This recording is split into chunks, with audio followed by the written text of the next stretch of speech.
The flashlight. Where is that thing? Hi, Tom Thomas. What are you looking for? The flashlight. Ah, here it is. Why do you need it? Katya, I want to talk with her. Why not use the phone? This thing's a flashlight. It's not a telephone. No, you don't understand. Me and Katya came up with a secret code. If I flash just once, then it means hello there. Oh, and Katya's also said hello there to you. And 2 flashes? What's that? Katya's asking if everything's all right. Now I'll tell her that everything's good. Oh, what's wrong with this? I think it's not working right. I see, Nolik, but what's wrong? Any flashlight is nothing more than a battery and a light bulb connected by some wires that are used to make a switch in between them. To turn on a flashlight, you flip on a switch. That lets the electricity flow through the wires from the battery to the bulb so it lights up. And if it won't light up, that means that the battery is dead, the light bulb is burned out, or the switch is broken. And now let's put all this theory into practice. I'm sorry, but I don't have time right now. Don't you get it? If I don't signal back, she'll think that I don't want to talk to her, and that would just be terrible. Just don't get all worked up. We'll help you. But first, we need to get the the pack-a-mat and come right back. See ya. Did you hear that? Masya, what a weird sound. Uh-huh. That's new. Now we know what the noise was. Papoose, can we use a pack-a-mat to fix a flashlight? Really, did you say a flashlight? Do you know the story about when Granddad had to travel for miles on top of a dog? It's true! He was sent on a very important mission. A huge flashlight repair. What kind was it? A special kind called a lighthouse. A lighthouse is a tall structure with a huge flashlight on top of it that is used to help ships and planes find their way. People have been using lighthouses since ancient times. The most famous of them all is the Lighthouse of Alexandria. It was built in Egypt more than 2,000 years ago, and it was more than 100 meters tall. The ancient Greeks considered this lighthouse one of the 7 wonders of the world. In ancient times, people would burn big fires on top of lighthouses. Today, the light comes from powerful electric bulbs. Many of today's lighthouses not only give off light, but they send radio signals, too. Yes, thanks to lighthouses, ships and planes for miles around learn where they need to sail or where they've got to fly in order to stay safe. And thanks to that heroic deed of your grandfather, that big old lighthouse started working. Since then, not a single ship has ever gone astray. Simka! And what if we don't just fix the flashlight, but we do something heroic? Like Grandpa's did. Uh-huh. All right. What do you say? Let's jump on the back of this dog and get moving.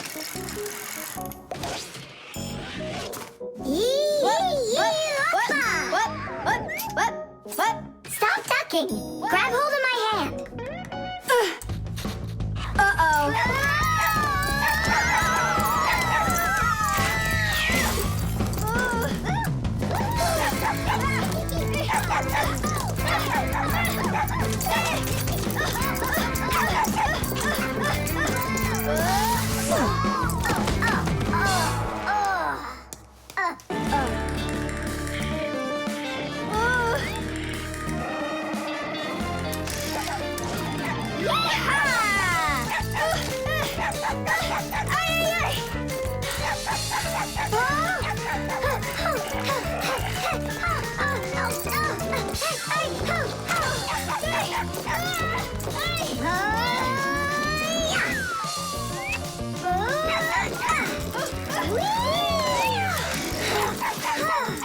Chusaka, no! Get out, right now! Tish! That was really some heroic deed. Now it's time to go get that lighthouse fixed. Tom Thomas, hand the lighthouse over. What kind of lighthouse? The one that's your flashlight. I have no use for it. What do you mean, no use for it? But then how are you gonna tell Katya what she needs to know? I already told her. Watch this. No, that wasn't the deal. Yeah. You want to tell us our heroic deed was in vain? Well, if you need some heroic deed, then sure, fix it. Hooray!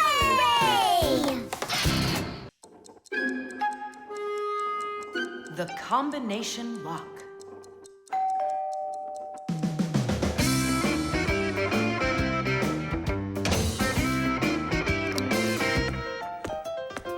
Ah! He's home!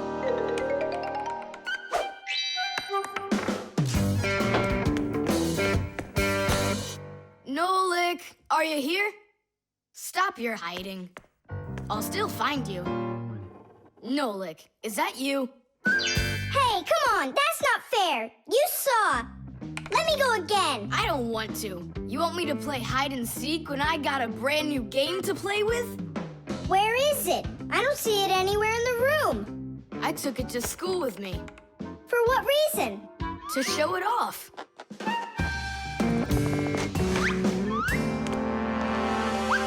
Wow! Awesome game! Tom Thomas! Can I play your game? Cause I'm not done playing with it yet. Now just try asking me to do some favor for you. Wait, was it a 3 or a 4? It could have been 5. I forgot.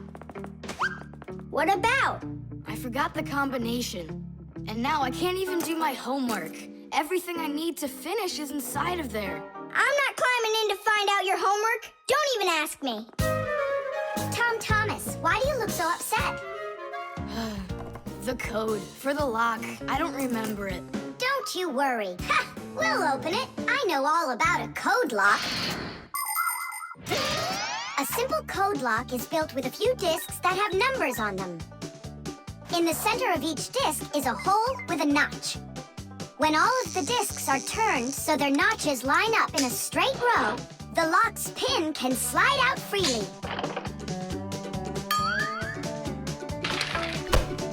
And to get the notches to line up, just turn the discs to the lock's code and the lock will open. It's that simple. It looks like we gotta take a look inside the lock. Ah, I see. Nolik, where are you? There's work to do. I won't do it. I'm not gonna help such a greedy boy. Nolik, won't you help me out here? And I won't be so greedy anymore. All right, you broke me down. Only as soon as we're done, you're gonna let me play with the game, right? There's no room in here. Hang in there. We'll start turning the discs one at a time, and you yell stop when they're lined up. Stop! Turn the next one now. Stop! Stop! Now try. Yes! Alley-oop. Titties! Hooray! And your code was really simple. Way too simple. The secret numbers and letters that you use to lock something up are called the code or the password. And to make sure your password's a really good one, here are some things you should know. Never choose a password that's really simple for someone else to guess. Like one with numbers or letters that are all the same or are all in order. It's also a bad idea to make a password out of your birth date or name. It's better to think of a password that's a bit more complicated. And don't forget your password once you come up with it. Write down your password on a piece of paper and keep it in a safe place, but don't show it to anybody else. And then, if you happen to forget your code or password, you'll be able to remember it with the help of that piece of paper.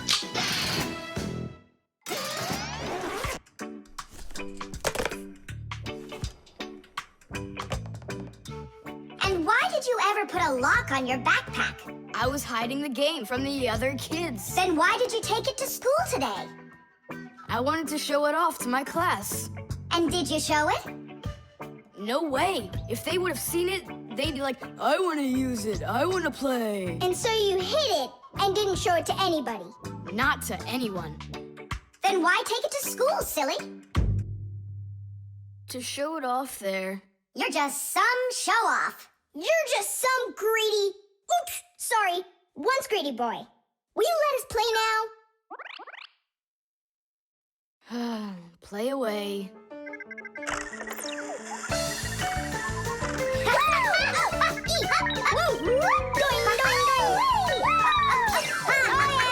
We're not bothering you, are we?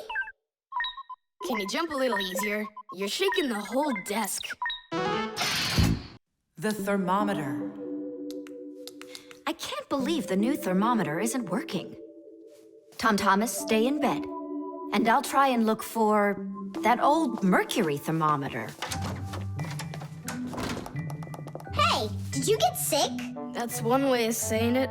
I don't know how I'm gonna pass that math test today. You're not ready, so you don't want to go to school. Well, yeah. So if you pull a sickie, then you can trick your mom. No, that's not true. I'm just pretending a little bit. You think so? Well, you won't trick the thermometer. Simka, what's a mercury thermometer? Mercury is a type of liquid metal that's silver in color. There's no mercury inside of new thermometers. Now they're electronic. Old thermometers were made with a glass tube with markings and a bit of mercury inside them. When the end of the tube warms up, the mercury inside of it expands and creeps up the tube. And that's how those old thermometers measure temperature. The longer the column of mercury, the higher the person's temperature is. That means I need to warm up the end of the thermometer. Thomas, you're a genius. But how will you warm it up? Finally, I found it. Well, let's see. Mom, can I eat something? Hang in there, sweetie. I'll make you something.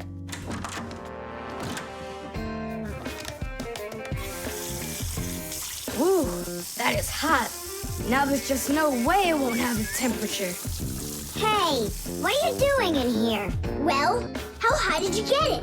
108 is what it's showing. Oh no! With a temperature that high, they'll send you straight to the hospital, and you don't need that. You'd better shake that thermometer. Yeah, that's what I'll do. That'll get the temperature down a little.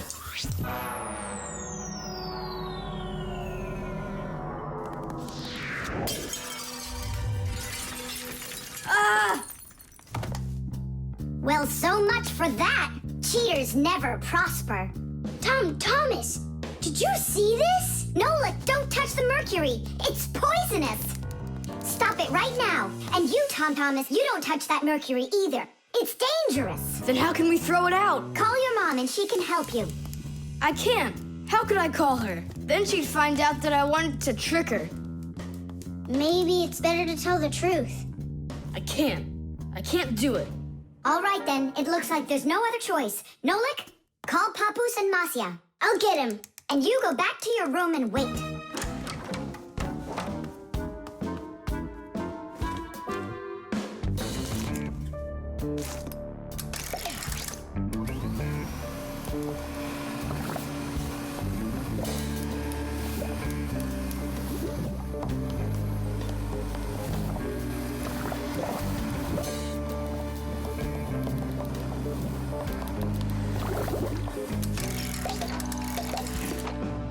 Looks like this whole job is done. Not yet. We still need to neutralize this mercury. In everybody's home, there's all sorts of chemicals around. They are used for cleaning dishes, clothes, the bathroom, and dealing with pests. And all of these substances can be very harmful to human health. But some people don't seem to understand this. They might use a dangerous spray or a poisonous liquid and then forget to wash their hands afterward. And then they go and eat or rub their eyes with their hands. That can cause serious damage to their vision or stomachs.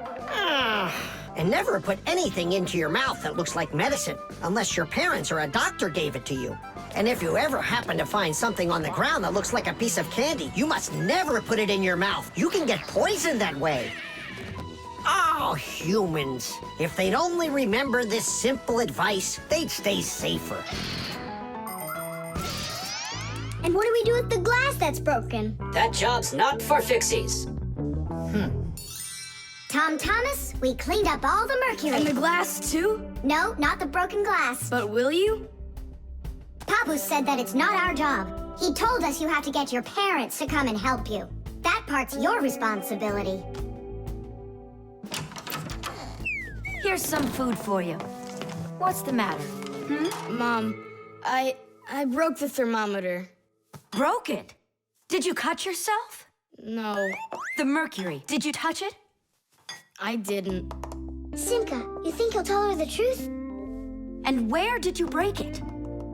The bathroom. Why did you go in there? I wanted to trick you. I have a test, and I didn't study for it. And now it's too late for school,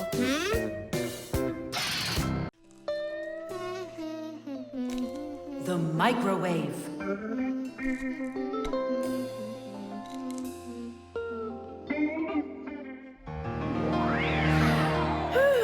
Okay, children, for today's lesson, we're going to learn about the microwave oven. It's a very special appliance that people use to heat all sorts of different foods up. Oh, wow. Is there any chance that we could get heated up here? You'll find out about that too, if you'll pay attention, of course. Whoa! Got it? Now listen carefully. I'm listening. Of course, young Fixies go to school just like human kids, but their parents teach them a lot of important lessons too. Fixie parents take their kids on tours of all sorts of different devices and teach them what Fixies can do to keep them working properly. They like to show them how the computers or televisions or gaming systems work, or any one of the many appliances they take care of inside of the kitchen, like the stove. Every once in a while, a new device appears in the house, something that the Fixies have never dealt with before. To learn how this new thing works, the Fixies gather together and read the instructions that the humans keep printing up, but almost never seem to take the time to read for themselves. And so now it's time to look at the magnetron. That's what emits the microwaves. Oh, and so the food absorbs the microwaves, and that's what heats it up. That's right. And now, look carefully to your left. Hooray! Freedom! Oh, Tom Thomas. What do you say? Want to watch cartoons? I can't. I need to do my homework. Then just do it quickly. For some reason, whenever I start doing homework, I always get hungry for some food. Then just eat faster. No. The faster I eat, the sooner I'll have to start doing my homework. It already got cold. I need to go warm it up. 1 minute should be enough. These aren't just ordinary wires. These are for...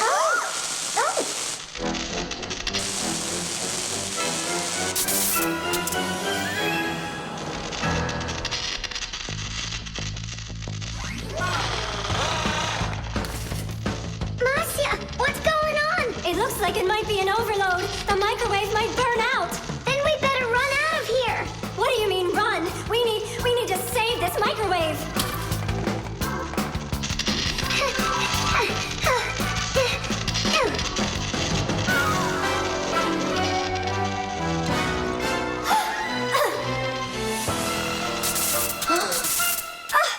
Simka and Marcia are inside.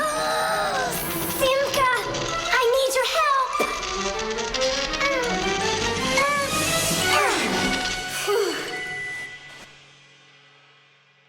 Tadish. Oh, what's wrong with the microwave? It looks like it just broke. Who cares if it broke? What matters is that Simka and Marcia aren't broken. Look, there's no one here. Of course not. We were behind the wall. You wouldn't believe what happened in there. Oh, there you go. Tom Thomas, why did you put that fork into the microwave? Why not? You mean I'm not allowed? Remember, never put any metal objects into a microwave. If you put forks or spoons in a microwave, you can burn it out. And then not even a Fixie will be able to fix it. Even a thin metal border on a plate can cause serious problems. Also, never warm up food in sealed packages or bottles inside a microwave. And one last thing, don't even think of cooking eggs in their shells in there. They'll just explode. Sorry, I didn't know any of that. Nolik, and what were you thinking? Why didn't you warn Tom Thomas about this? Oh, Oh, today you skipped school. And now you don't know it either. Nolik, where are you going? I'm talking to you. where else? I gotta go study all about microwaves. And I'll go do my homework now.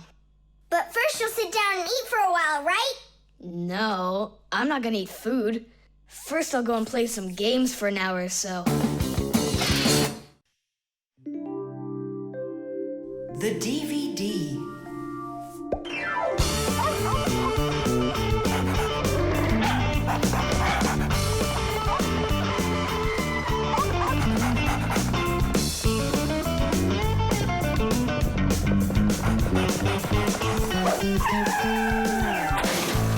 Chusaka!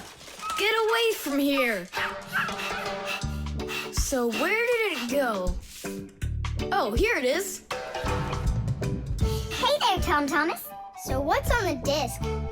Hi there, Nolik. Hi there, Simka. It's a cartoon about Gulliver in the land of Lilliput. My friend Jeannie let me borrow it. I have it till tomorrow. And what's the story about? Well, it's about this guy who gets shipwrecked where people are just so teeny tiny. Fixies, you mean? No, not Fixies. Lilliputians. Lilliputians? Uh-huh. Know what, Simka? I think that you Fixies might have come from those Lilliputians. No way! Our grandpa told us a completely different story of the Fixies. When something is very well made, then the saying goes that it was made with just a little bit of soul. In old times, craftsmen made things to last, and in each appliance, they would leave just a little piece of their soul. Those little pieces of their soul would turn into tiny craftsmen called Fixies, who would then make the appliance their home and take care of it every day. And that's how the very first Fixies came about. But as the years have passed, fewer things are being made by hand, and more things are getting made by machines in factories. That means there are less and less new Fixies coming from human souls. Luckily, Fixies can fall in love with each other and have their own family, raising their children and teaching them well, so they'll grow up to become skillful and honest master Fixie repairmen. So you're mistaken. We're not Lilliputians at all. We're Fixies. Yeah, Fixies. Listen, Tom Thomas, why don't you show us the movie? Yeah, I want to learn about Lilliputians too. Really, I do. Sure, I'll show you.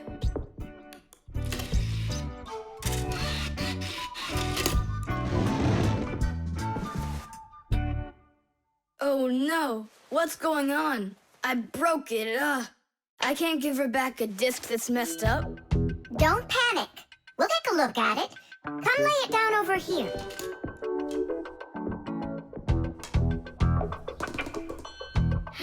Tom Thomas, why is this disc all covered in jelly?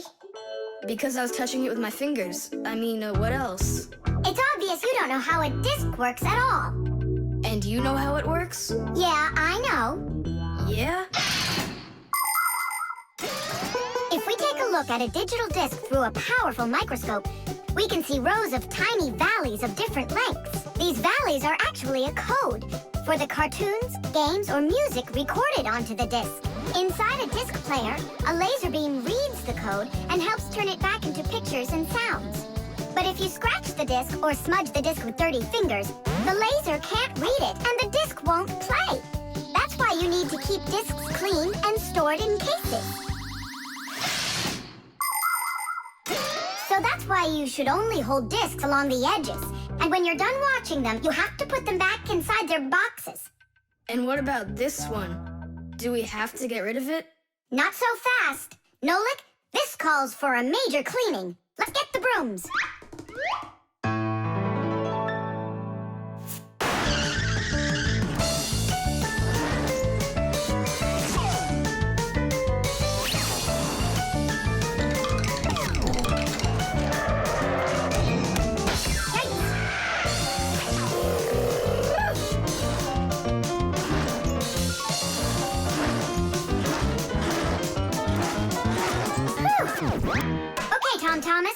check the disc.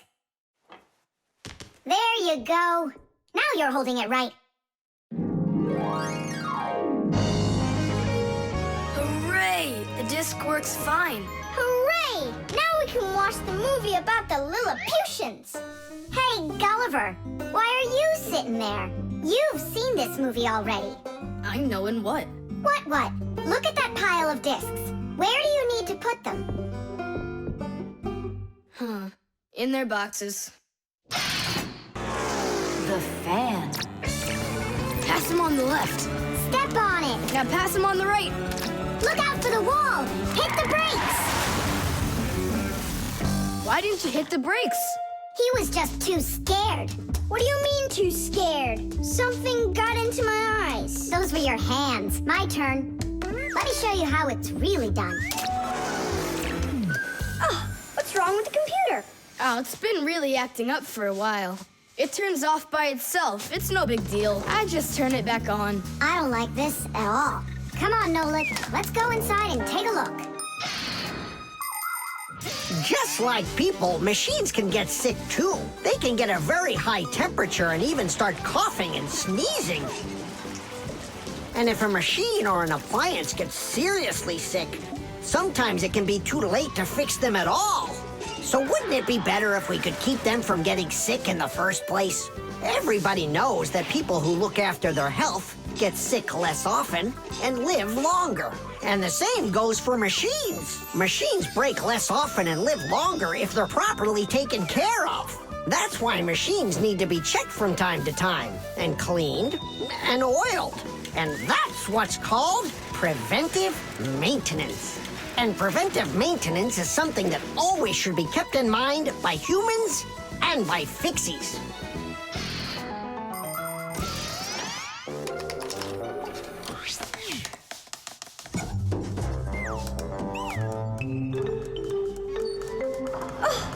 What is that? What is what? Can you hear that? What are all those sounds? It's probably just, a Fixie eater that woke up. What? What do you mean, Fixie eater?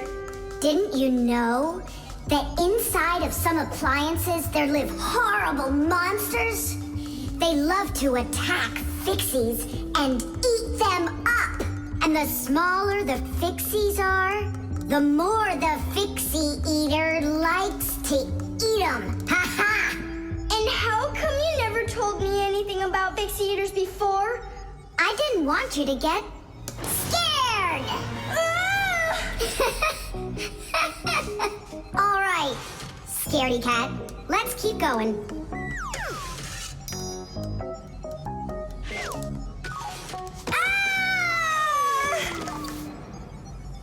Simka? Where are you?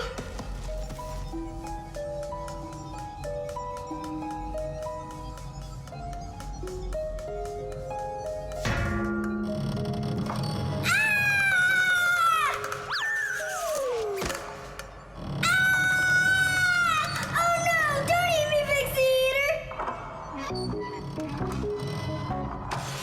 Oh!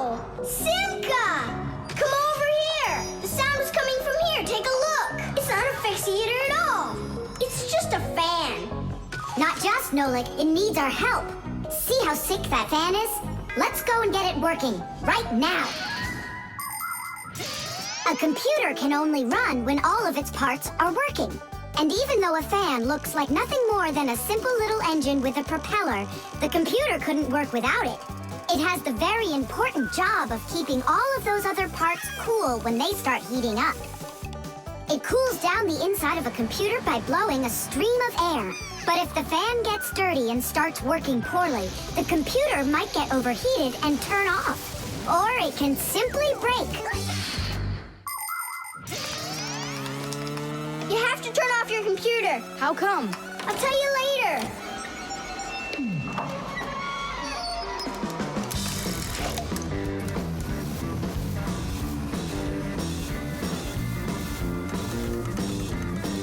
That part's done. Now we oil it. Let me try. All right.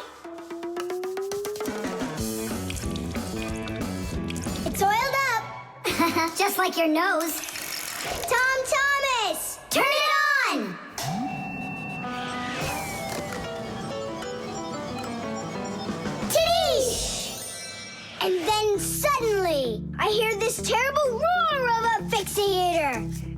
wasn't scared one little bit.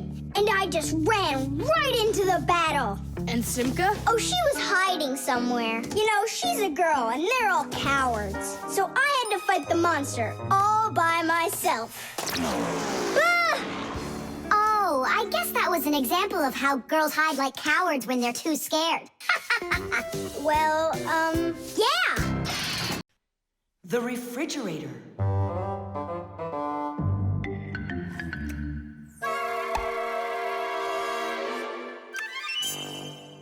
Good job. My homework is all done.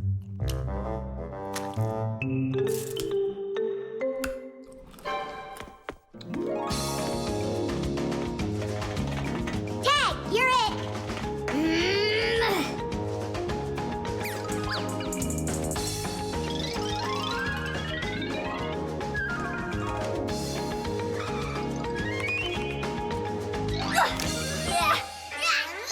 Haha, Tag, now you're it. Simka, I'm stuck. Help me. Just stay still. Oh, you're really stuck. Simka, we're not gonna leave me, right? We aren't. But I'm afraid, Nolik, you'll be stuck for a while. Tom Thomas, help me!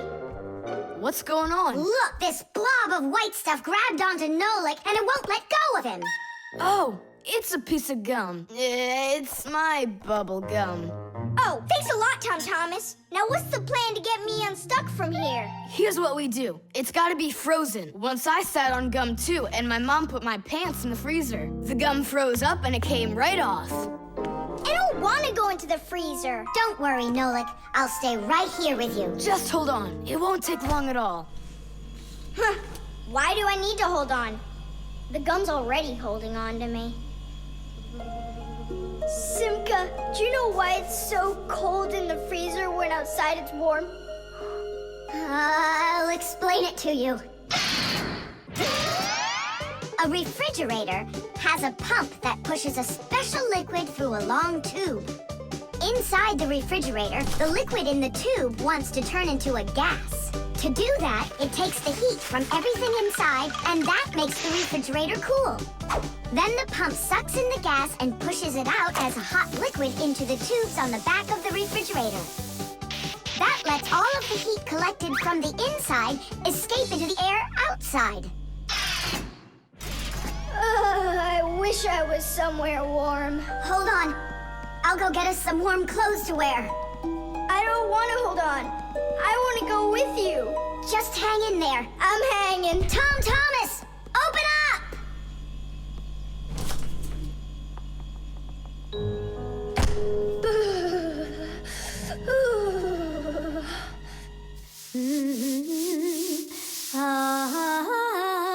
Marcia, do we have any warm clothing to wear?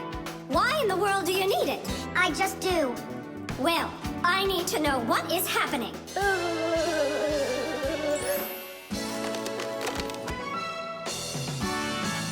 Hooray! Tom Thomas, Simka, open up the door! It looks like I'm gonna freeze up in here for good. A Fixie is constantly surrounded by all sorts of danger. Inside a dark freezer, a Fixie can lose his way and freeze to death. If he's not paying attention, he can drown inside of a washing machine or inside of a dishwasher. And a careless Fixie is always at risk of getting an electric shock. Or suppose there's a short circuit inside of an appliance that starts a fire. If this happens, you need to run away if you want to survive. And what about humans? Well, they don't even believe that we Fixies exist at all, so they can accidentally drop something on top of a Fixie, or step on one, or kick us across the room. So if we don't get out of the way in time, So what I'm saying, Fixies, you need to be careful out there and pay attention. So be smart and stay safe, fellow Fixies. I don't understand this at all. He was right here. Poor Nolik. I wonder where he went. Look at this, footprints.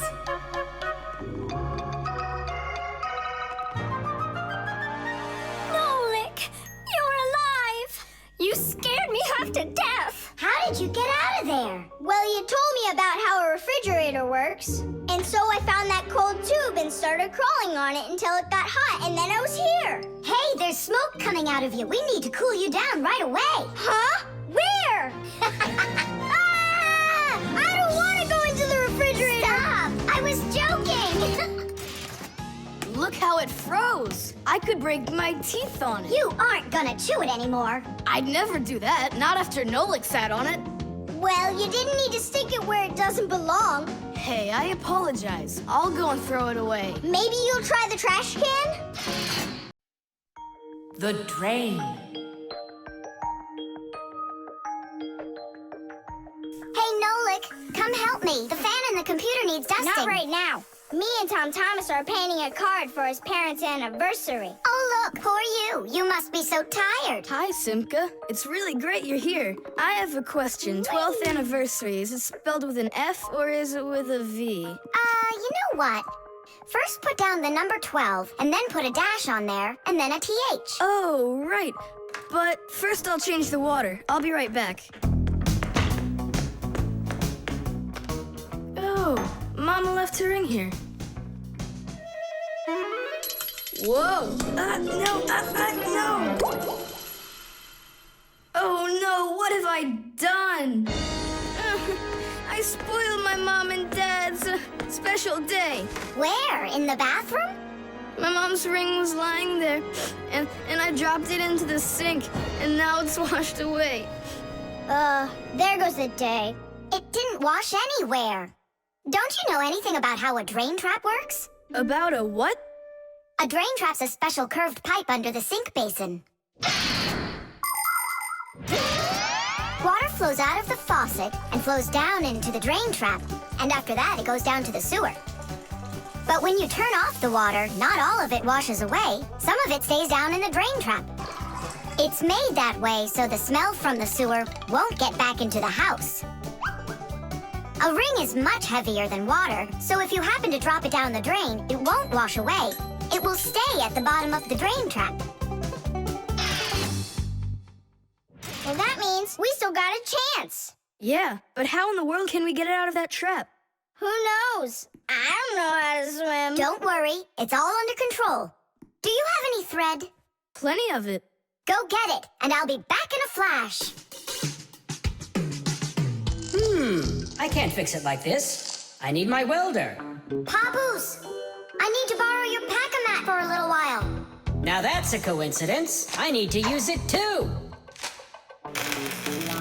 Marcia, then I need to use your pack-a-mat. What? I'll bring it right back. Hey, where are you going? Just watch what you're doing, dear.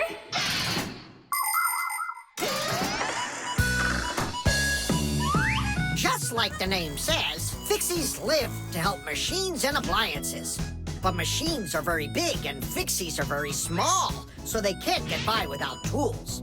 Long ago, Fixies worked with just about anything they could find. Little feathers, threads, pins, but now they have backpacks called pack-a-mats. Inside a pack-a-mat are all sorts of tools. Just push the button and the pack-a-mat spins around quickly, shooting out a hook or a magnet or even a parachute. Every adult Fixie has their own pack-a-mat.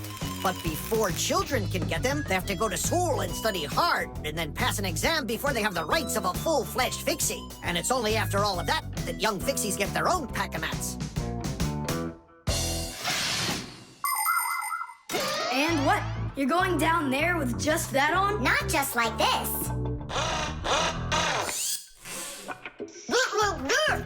Yeah, like that. Huh? She was just saying, when I tug on the thread, you need to pull me up. I got it. He just said, I got it. She said she doesn't need me to repeat what you say.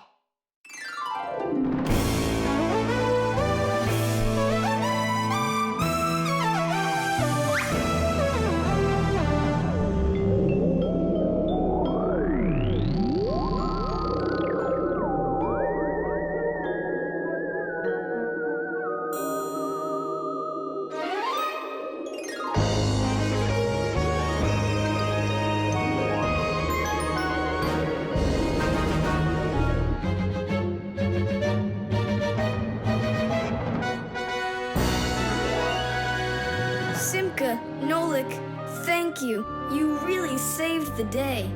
That's what Fixies are for. I said that's what Fixies are for. Tom Thomas, who are you talking with in there? Oh, your mom came back. No one. Hey, can you turn back into Fixies? I gotta ask you a question. I forgot. Should I write 12th anniversary with an F, or do I write with a V? Just write the number. You're right. The magnet.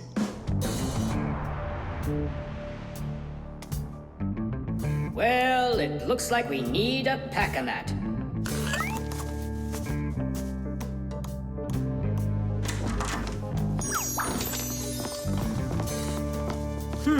Where did this screw come from?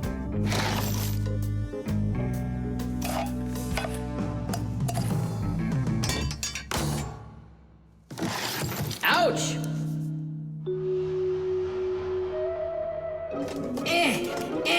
Huh. Ah!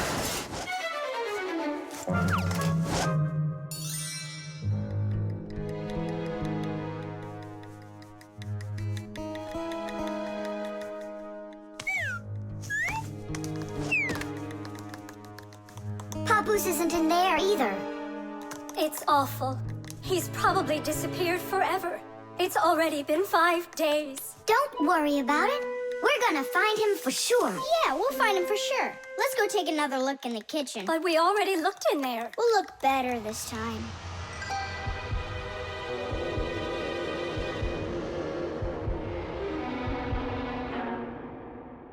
Let's go take a look in there. We looked so many times already. Simka, Nolik, what do you keep searching for in here? It's not a what, it's a who. Our papoose is missing. We've been looking for him everywhere. Oh no! He's probably already turned into a screw, because he doesn't have enough energy. Maybe I could help. Surely. Let's start with you picking us up. We're just exhausted from running.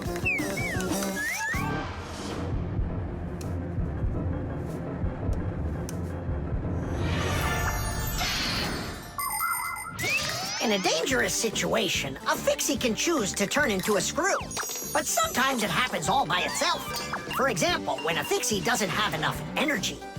When this happens, the Fixie grows weak, gets sluggish, and then goes into hibernation, turning into a screw. This bad luck happens when a Fixie doesn't get charged up from being inside of a device. That's why Fixies always work inside of machines, so they can stay charged up with energy. Sometimes a Fixie that has grown weak and turned into a screw can get lucky. If a human happens to find him and screws him into an appliance, then the Fixie will be able to get energized and come back to life. Then he'll unscrew himself and run away, leaving the human wondering, where did that screw go? I know I screwed it in. So, where should we look first? What are you looking for in here, Tom Thomas? Well, And what do you have there in your hand? just some screws of mine. Ah, I just found a screw not too long ago. Maybe it's one of yours. Probably. Where's it now? Here, take it, and don't leave them lying around. Should I turn myself around now so your papoose can turn back into himself? He's been lying in there for a week already. He doesn't have the energy to turn back into himself. Then what's next? We have to screw him into some device, you know, so he will get his energy back. Okay. But which one's papoose? All of these screws in here look like papoose. We'll use a magnet.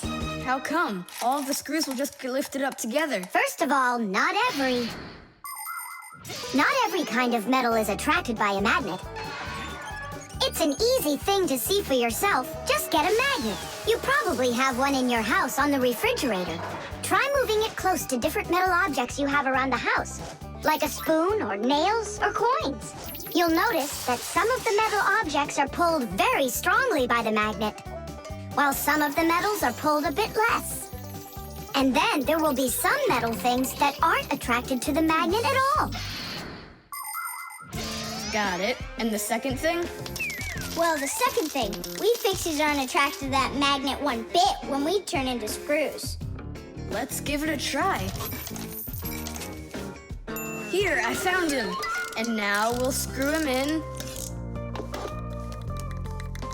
I wonder, are there any other Fixies in here? We're not enough for you or something? Not at all, I just wonder. Nothing. Oh, and the screw went away. How about that? He already got charged up and unscrewed himself. Why don't you take a little rest after such a big adventure? No thanks, I've had plenty of rest. Anyway, it's something I've wanted to do for a very long time already. The balloon. No way! You'll miss for sure. No problem.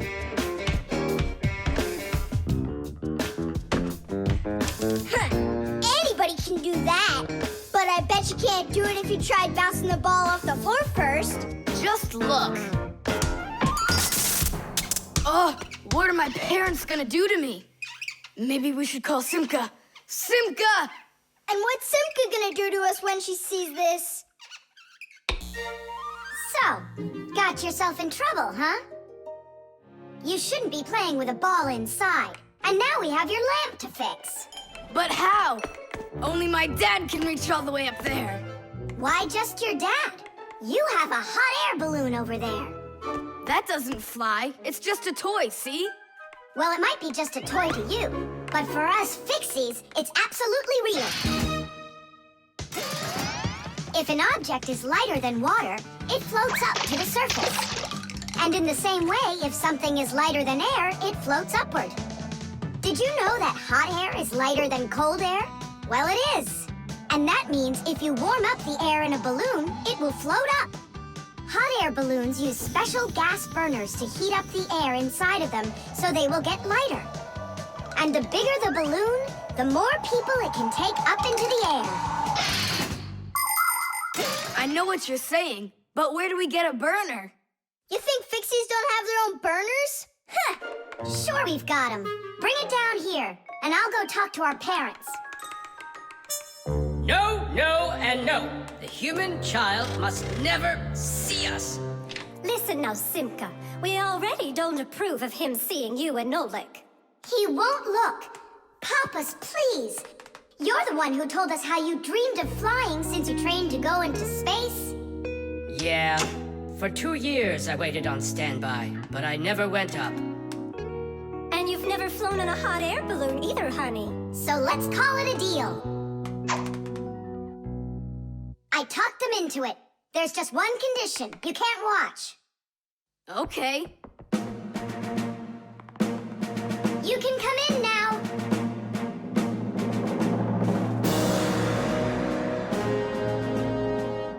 Now prepare the burner. Coming right up. Permission for takeoff? Permission is granted.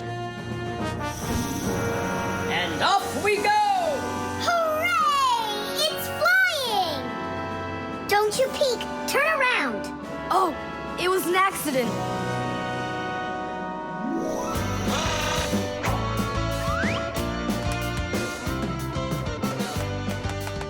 I'm going to evaluate the damage. Maintaining proper altitude.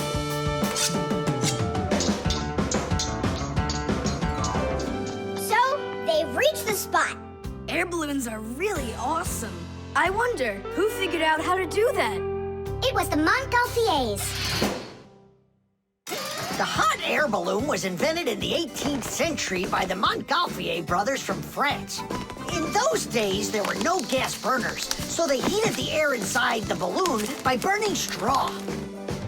At first, there were no passengers on their balloon. Not counting the Fixies, of course. I mean, how else could a balloon get up in the air without them? Unfortunately, the names of the first Fixies who took that flight were not recorded in the annals of history. Following the Fixies' flight, the next passengers were animals: a ram, a rooster, and a duck. And it was not until those three safely landed after flying a full 4 kilometers that humans dared to fly in hot air balloons themselves. Ever since their invention, hot air balloons have also gone by another name: Montgolfiers.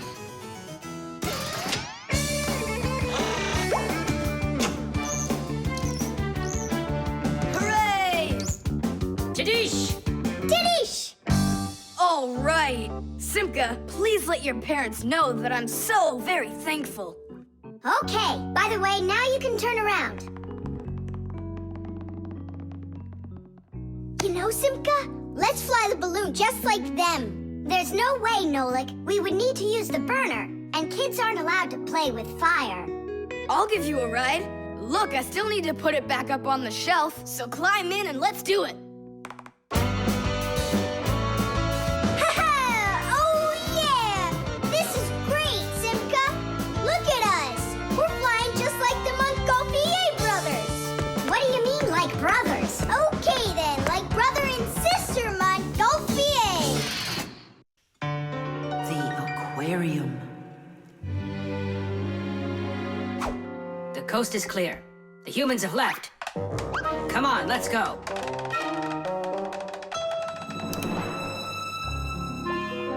Marcia, why are the fish looking so tired?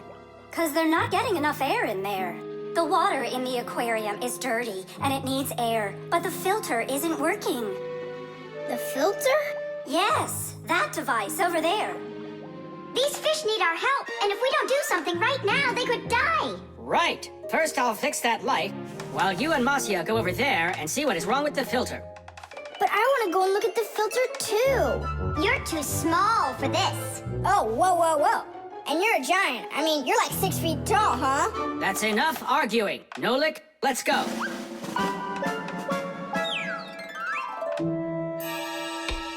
Well, let's check it. Not working. Nolik, where are you? I'm up here. What are you doing up there?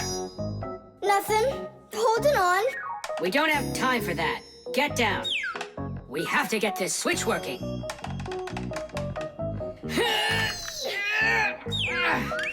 Marcia, what's the matter with the filter? Well, probably something's caught inside and it's stopping the motor from turning. A filter is used to keep the aquarium water clean. A motor in the filter turns the paddles and pumps water through a fine net or a sponge. The dirt in the water gets trapped in there, and the cleaned water is put back into the aquarium. Many filters not only clean the water, but also add air to it, so there will be more oxygen in the water. You see, even though fish live their lives in water, they need oxygen just like all of us.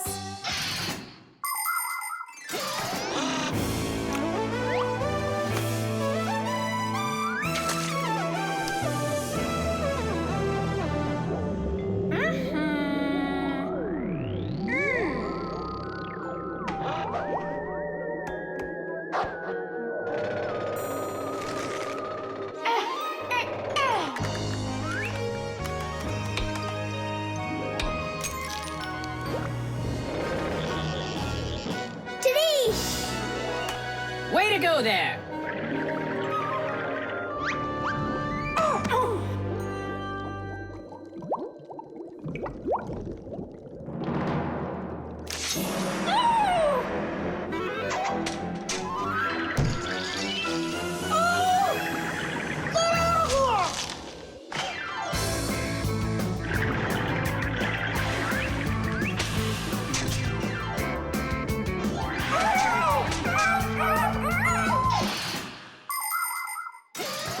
There are lots of ways for people to breathe underwater. As an experiment, try putting an empty glass upside down in water, and you'll see that some of the air stays in there.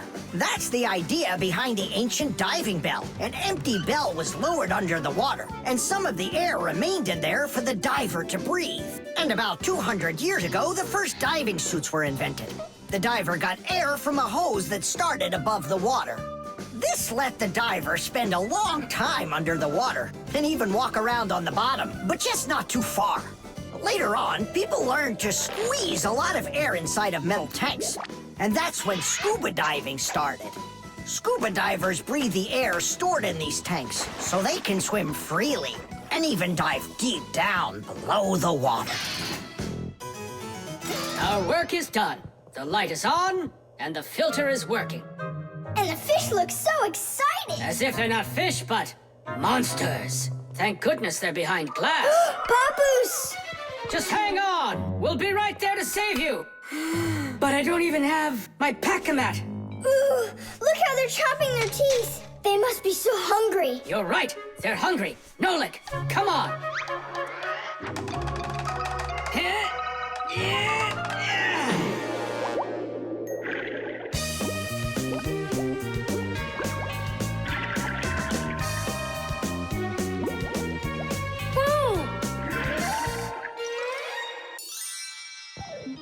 I can't believe those fish. They're so ungrateful. We went ahead and fixed their filter, and all they wanted to do was gobble us up. And I'm the one who saved you from them. I was the one watching what was going on.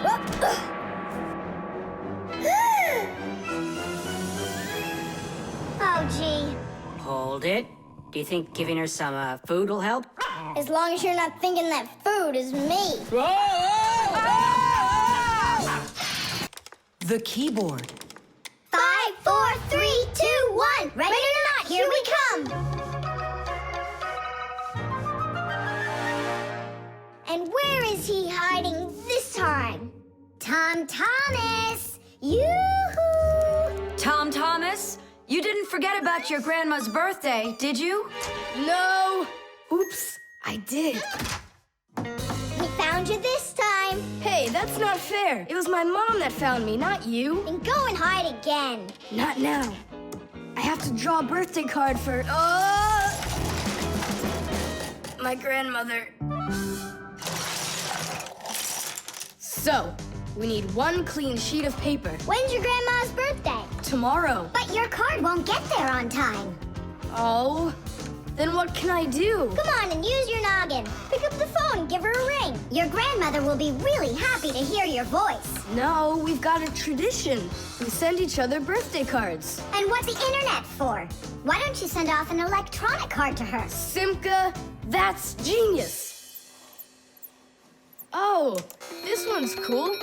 Now go ahead and type your message.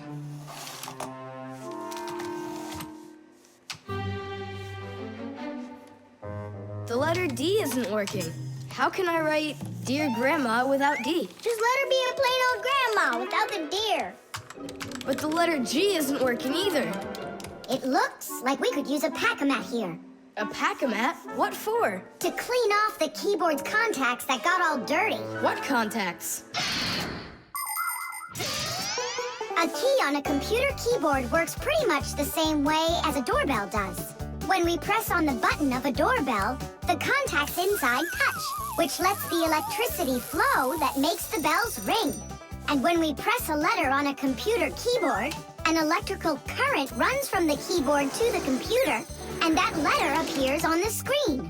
But if there's dirt between the contacts that stops them from touching, then the current can't flow.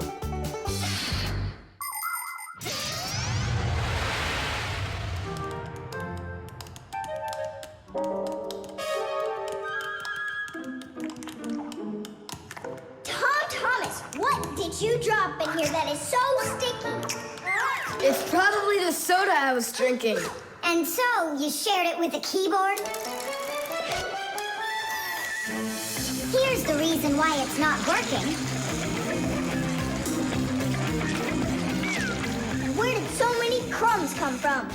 They fell off my sandwich.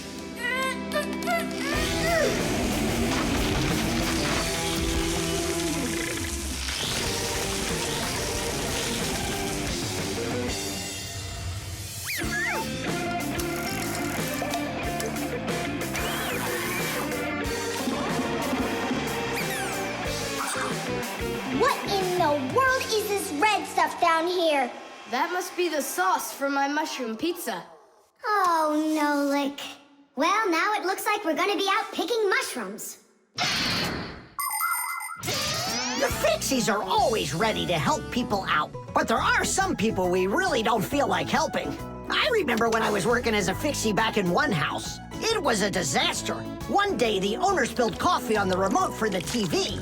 As I was running to clean the remote, he starts pounding the TV with his fist because the channels won't change. So now the TV is broken too. Well, with no TV, he decides to listen to some music, and he carelessly pulls the music center onto the floor. So he tries to fix that himself and manages to break it for good.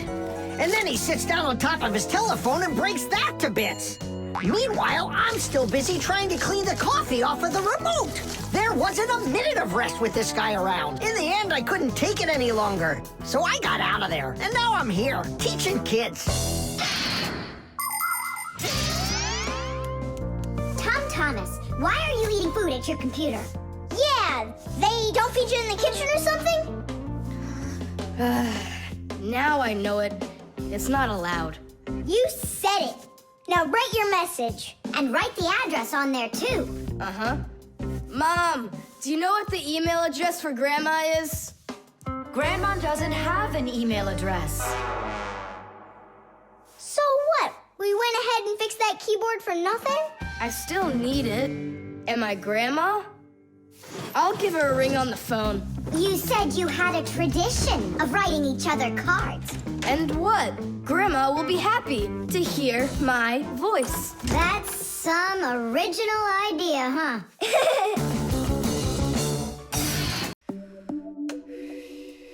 The alarm clock. Ha! It didn't ring again. Nolik, let's go fix the alarm clock. Simka, wake Tom Thomas up. Tom Thomas, get up! Tom Thomas! Hey, you'll be late for school. Tom Thomas, get up already! This is really something. And where's the battery in here? No, this is an old mechanical alarm clock. It doesn't work with a battery. It uses a spring. How's that work? People wind up the spring tightly, and then as it slowly unwinds, it turns the gears, which turn the hands of the clock. Achoo! Oh! What? The alarm clock broke. Let's hurry and get you washed up. Tom Thomas, are you just getting up? Dad, the alarm clock didn't go off. It's broken. Here's the problem. It won't turn because the feather's stuck in the gears. Nolik, help me.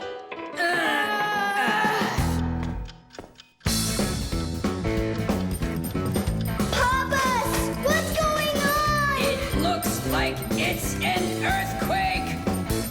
Huh, it really is broken. About time to throw out this old piece of junk. Tom Thomas, I'm off to work. Don't be late for school. I won't. Where are we? In the trash can. And what's gonna happen to us? Well, you see, Nolik. People throw out broken things without a second thought. Even appliances that can still be fixed end up in the trash all the time. And the trash is taken to a horrible, deadly place called the dump. If a Fixie happens to be inside a broken appliance, he will come face to face with great danger. Once, my uncle got thrown into the dump buried inside an old TV. He barely managed to jump out of the bulldozer's path, and it was a miracle he didn't end up in the incinerator. After that, he just roamed around the huge dump, trying to fix anything. He became totally crazed. Good thing the Fixie rescue squad managed to find him and bring him back home. I don't want to scare you, but we might be taken to the dump, my boy. Papas, I'm scared. Huh? Where is the alarm clock? Maybe my dad took it to get fixed. But Nolik and Papoose are in there. Now just a little bit further. I don't want to go to the dump. No tears. There's only one way out of here. We need to fix the clock and make it ring. But how? Inside the clock, there is the main spring, and there's also a second spring. The second spring is held still by a brake, and so it waits.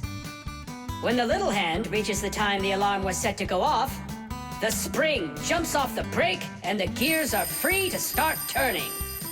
That makes a little hammer beat the cup of a bell very, very quickly. And that's how an alarm clock rings. So this feather is stopping the gears and not letting the hammer strike the bell. Exactly.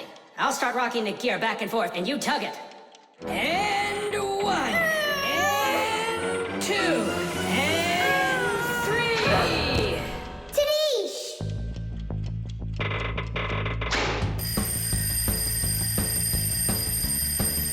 Simka, I think I can hear my alarm ringing. Run to the sound! Quickly! Uh-huh. Someone turned the alarm off. Whoa! And here comes that earthquake again! Nolik! I'm here! Nolik. We fixed the alarm clock. So what was wrong with it?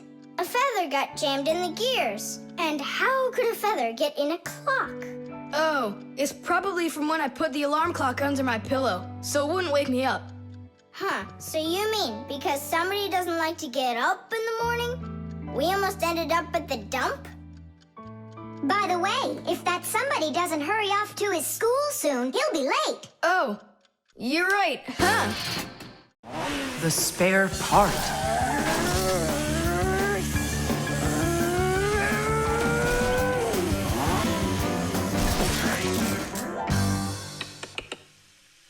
Hey, what's going on? It was just working. Hi there, Tom Thomas. Simka and Nolik. Look, I've got a Sorry, problem. no time to play. We're busy. Busy? With what? We got put in charge here for the day. We even get to use one of the pack-a-mats. Papoose and Marcia went out to visit our Fixie friends. Papoose used to be with them at the Space Center years ago. Ever since he was a boy, Papoose dreamed of going into space. And why not? Fixies work on rockets, too. He even got a job at the Astronaut Training Center. He was put in charge of the centrifuge, and he made sure it worked perfectly. The centrifuge is a sort of very fast carousel for training astronauts. And Papoose trained inside of it, too. Unfortunately, Papoose never knew the rocket was scheduled to fly on his day off. And when he found out, it was too late, and the rocket blasted off without him. Since then, Papoose hates his days off. But he still longs to fix something like that centrifuge. You know, something turning around like a washing machine. Too bad for Papoose that the one in his house seems to keep working perfectly fine. So that means today you fix everything? Uh-huh. Well then, it's your lucky day, because my car just broke down. Hooray! We've got work to do. Nolik, let's go!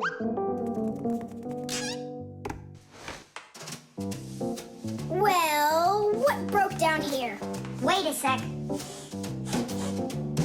Here, this part burned out. It's all covered in black. I wonder where we can get the same part, but a clean one. A clean one? Nolik! Genius! There's the same exact part inside the dishwasher. We can take it from there. Come on!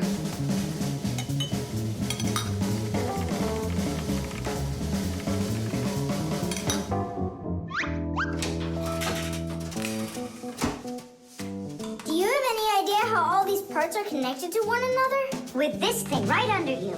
It's a special part called a circuit board. A circuit board's made like this. First, the board gets covered with a thin layer of metal. Then, paths are laid onto the board where the electricity is going to flow. After that, all of the extra metal is washed off of it with a special cleaning liquid, leaving the metal paths that were drawn on the board. These paths work just like wires to connect the parts on the board to each other. And then all that's left to do is attach those parts to their places on the paths. Pull it! Tadish!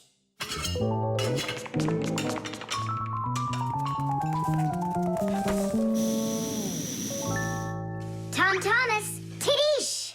Hooray! It works again! Tom Thomas, I'm about to start the dishwasher. Are there any dirty dishes in your room? Nah. Slow down! Slow what down? Slow down your mom. We took the new part out of the dishwasher, see? Mom, wait! Don't start it! You need to put in this one, dirty cup. Nolik, follow me. Inside the TV's the same part.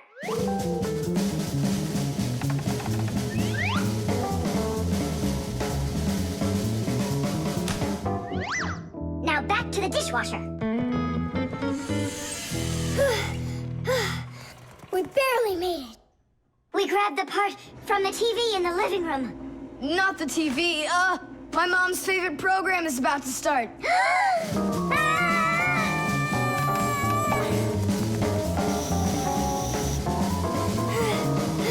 The television is working now. And where'd you get the part for it? From your dad's computer in his office. Hi, everybody. I'm home. Hi, hon. Are you ready for dinner? In a bit. I've got to finish a little work on the computer. Simka, hurry! Where else can we find that part? Stop. That's enough running. Here, take it back from the car. And then we put the part back into the computer and it started working again. Oh, that was really silly. Remember, you little experts, never repair any device at the cost of another one. I understand now. And I understand. If you were smart, you could have taken the part out of the old radio in the closet. Papus, but you know the radio wouldn't work then. That old thing hasn't been working for years. Marcia and I have pulled out half those parts already.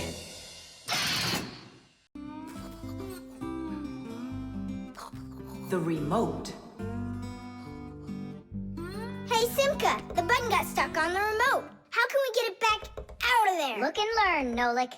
Please help. Oh, come on, come on, come on, come on, come on. Oh, oh, oh. Should I let it go now? Oops.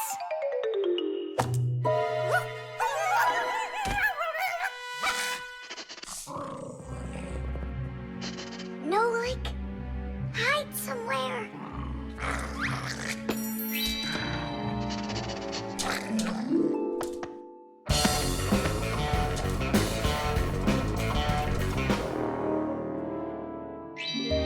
Nolik, she stole the remote. Nolik? Where are you hiding? Nolik!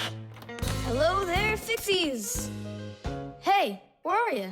Hey, Tom Thomas, you got here just in time. Chusaka ran off with the TV remote. And so what? I can turn it on without it. And my favorite cartoon is just about to start. Forget about the cartoons, will ya? Nolik is missing! I'm afraid Nolik hid inside of the remote. And Chusaka took it. Oh no, Nolik's in big time trouble. Tom Thomas, there must be something you can do! Chusaka, Chusaka, come here.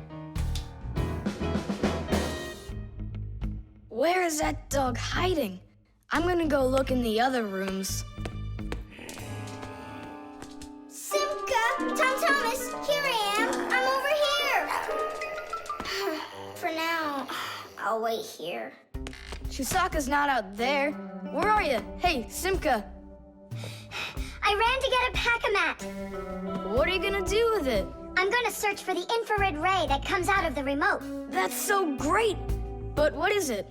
I'll explain it to you. Inside of most remote controls, there's a special type of light bulb called a light-emitting diode, or LED for short. When we press a button, the LED sends an invisible infrared ray. And in the TV, there is a receiver for these invisible rays. The TV understands the command that comes from the remote control and carries it out, like changing the channel or the volume.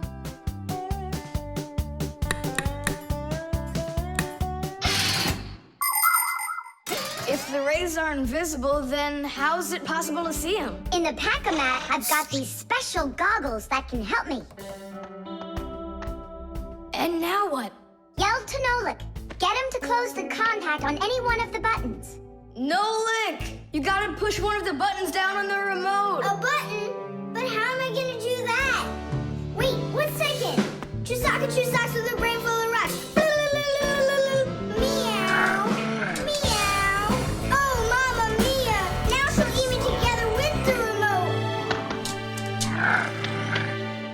Nothing for you here. But here's something. There he is. He's over there. Chusaka, come here. Do you want a hot dog? So you want to play tough? All right then.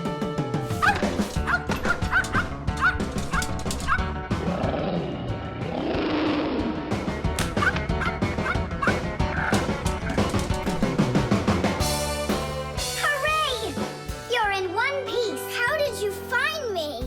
looking out for the remote's rays. It's just a shame it's impossible for me to see them. What are you saying? You can! If you want to see infrared rays, all you have to do is look through a digital camera. Try it for yourself. Turn on the camera on a mobile telephone. Now go ahead and press any button on the remote control and point the camera toward the front of it. You'll see a bright dot on the screen of the camera. That's the light-emitting diode working. It's letting off a special light that can't be seen by the naked eye. It's also possible to point the remote control at a mirror. And then through the camera, you can see how the light-emitting diode turns itself on. So what that means is that invisible rays bounce off of a mirror in the same way that regular light does. So you can control the TV by bouncing the light from a remote control off of a mirror. You don't believe me? Then go ahead and try it yourself. By the way, if your toys weren't all stuffed under the bed, we would have found the remote without the goggles. Don't worry about it. When the cartoons are over, I'll put them away. So, you done watching? Time to clean up.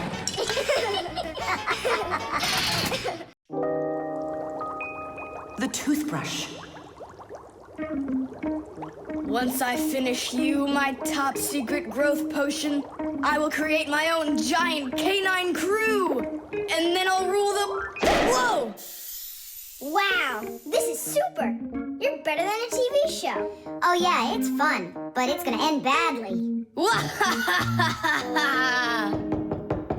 Tom Thomas, get ready for bed. I'm going, Dad. But first, my secret recipe.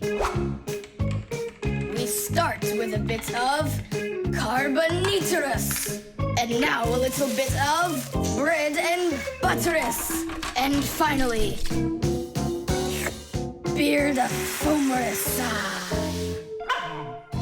Chusaka. Don't be afraid. Drink, my baby. And you'll grow 10 times your size. What? It doesn't taste good? Oh, right. I forgot it needed stirring. This hypersonic mixer will do the trick. Tom Thomas, you shouldn't use what doesn't belong to you. That's your father's toothbrush. Ah! Hey, cut it out! You're acting crazy.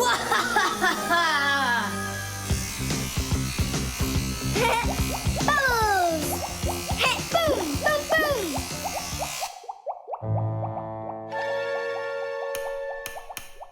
Uh-oh. You said it. Uh-oh. You, Tom Thomas, are a big boy, but your brain is smaller than Nolik's. Why, thank you. Just go put the toothbrush back in its place, like you never touched it.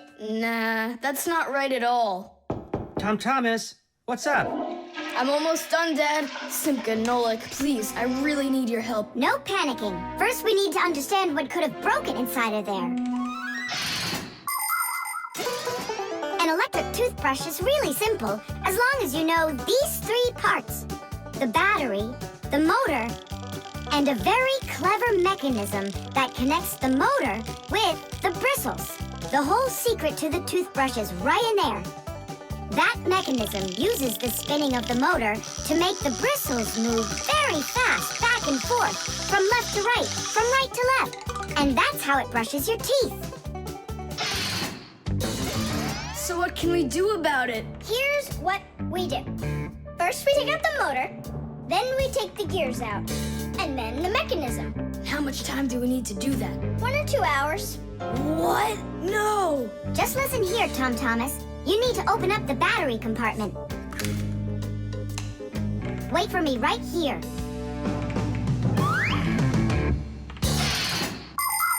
These are your teeth. Well, I mean, they're not your teeth, but you get what I'm saying. Nowadays, we use a toothbrush to clean our teeth, but it wasn't always that way. The ancient Egyptians used a chewed stick to scrape their teeth, while the ancient Greeks rubbed their teeth with a rag.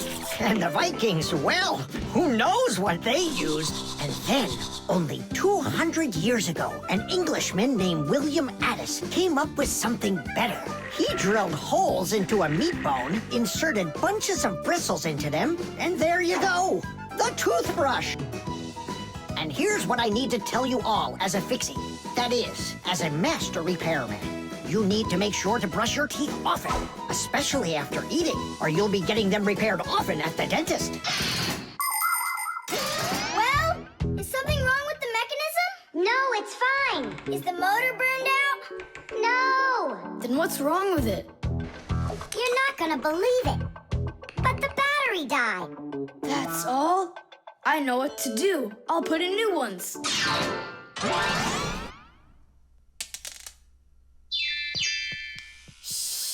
Your dad turned the toothbrush on. Looks like everything's fine. It's working. Ooh, way to go. Excellent. Your dad'll never find out what kind of slop you mixed up with his brush. What slop? How dare you, Nolik? How dare you refer to my mighty potion like this? Tom Thomas, somehow soap got all over my toothbrush. Can you explain that? Ay, ay, ay. Well, you got caught. What do you say now?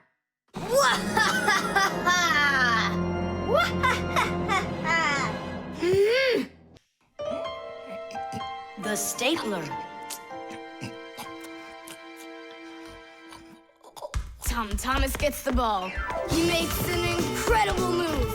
He's wide open.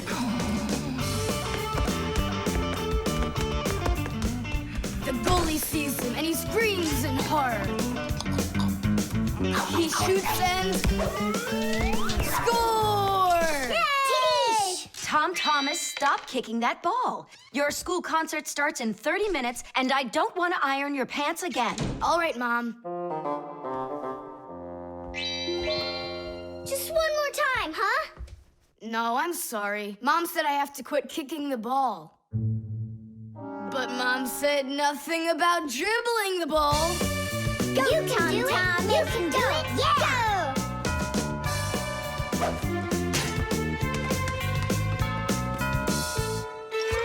Ah! Whoa!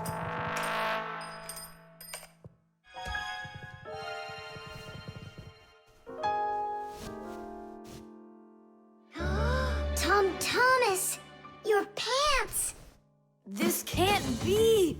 These are my special concert pants. Ugh. Yeah, how will you go now? Well, your mom does have enough time to sew them. I'm scared to even tell her about it. She said that I had to stop playing. Hey, I've got it! Here! You think we should fix the rip in his pants with a stapler? Yeah, isn't it a good idea? I gotta try it out. You do.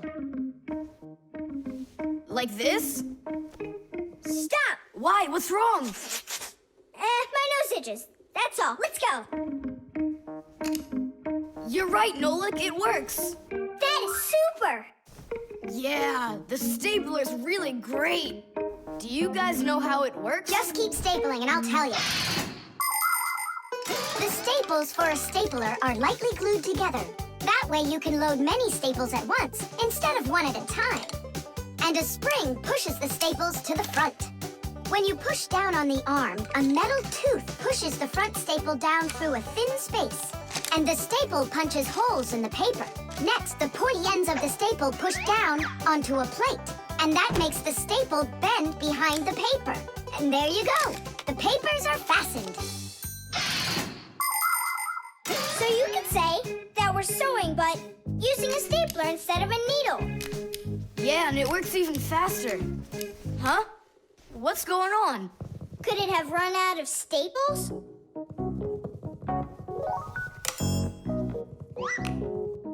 There's still a lot more staples, but one of them got jammed here in the slot. Tom Thomas, we're leaving in 5 minutes. Okay, Mom. So, did you get it? No. Why don't we get Papa's to help us? Because he's really strong and he's got a pack-a-mat. We can do this ourselves. Tom Thomas, find something we can use to push that staple out.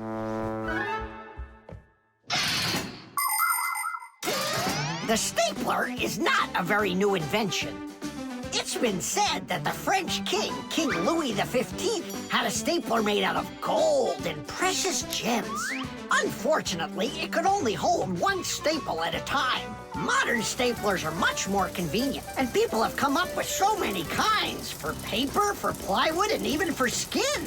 Yes, surgeons often use them during operations. Then there's the staple gun that's used to upholster furniture. And its older brother, the nail gun, can even be used to hold together the walls of a building.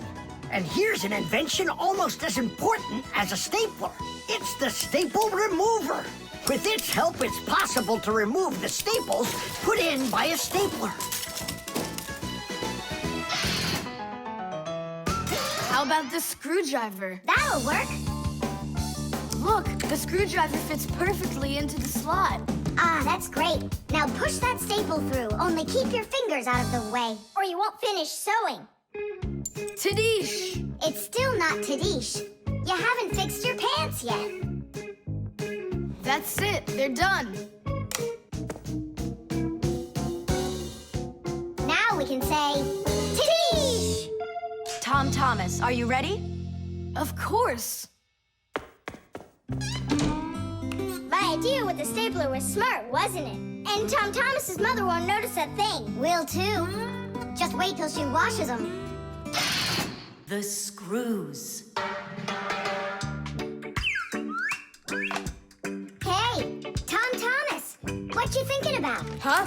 For school, I have to write an essay. My very best friend. I don't know. Who should I write about? What do you mean, who? Aren't I your closest friend? Of course. How could I forget to write about you? And you can keep forgetting. That's our secret, right? Don't you remember the promise you made when we met? Sure, how could I forget?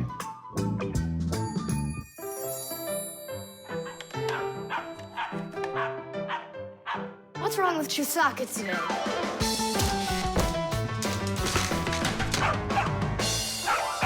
Chusaka, why are these screws bothering you so badly?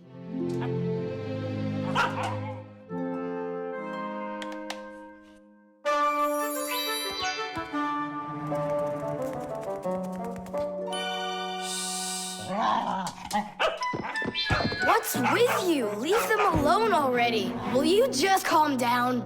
You're gonna destroy my plane.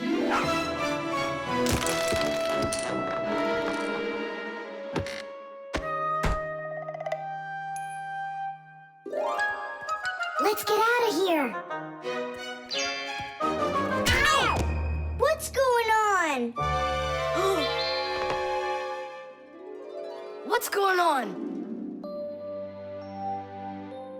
Hey, if you don't turn back again, I'm not letting you go. Oh, please, don't be afraid. I'm not gonna hurt you two. I'll just ask you one question and let you go. Nolik, we can't. Don't worry about it. Quit your staring. Ask your question, boy. No way you can talk. Just tell me, who are you? Fixies. That's all. We answered. Now you let us out. Oh, wait, but what's it mean that you're Fixies? That's already question number 2. You promised to let us out, didn't you? I'm sorry. You can leave now. Simka, it's fine. I can see from his look that we can trust him. All right. We'll tell him. You gotta swear that you don't tell anyone else. I swear it. Fixies. We're the little people that live inside of machines and appliances and take care of them, fixing them, cleaning them, and oiling them. Humans never suspect us. They think that if something breaks and then suddenly starts working again, that it happened all by itself. Well, nothing happens by itself. It happens because we, the Fixies, are living inside. Yes, without the Fixies, humans would have so many more problems with their machines. That's awesome. And so what are your names? That's already question number 3.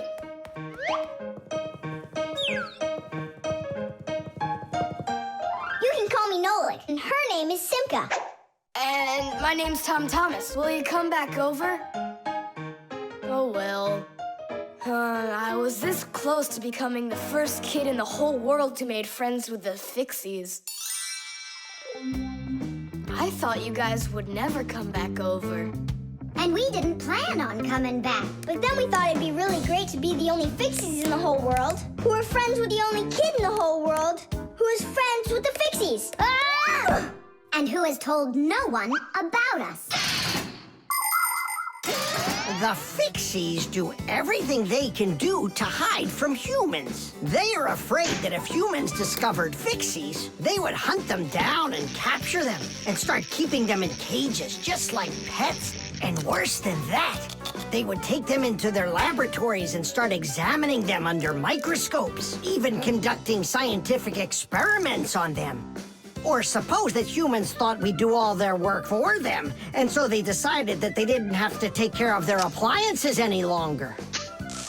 Well then, let me tell you this. If humans decided that they didn't have to clean or fix their own appliances, then not even the Fixies will be able to stop them from breaking no matter what they do. That's why the Fixies are very smart to hide from humans. Okay then, I'll write about someone else. I have the very best friend ever. Period. When something's broken, he repairs it. He's the one and only the one and only Nolan. The lever.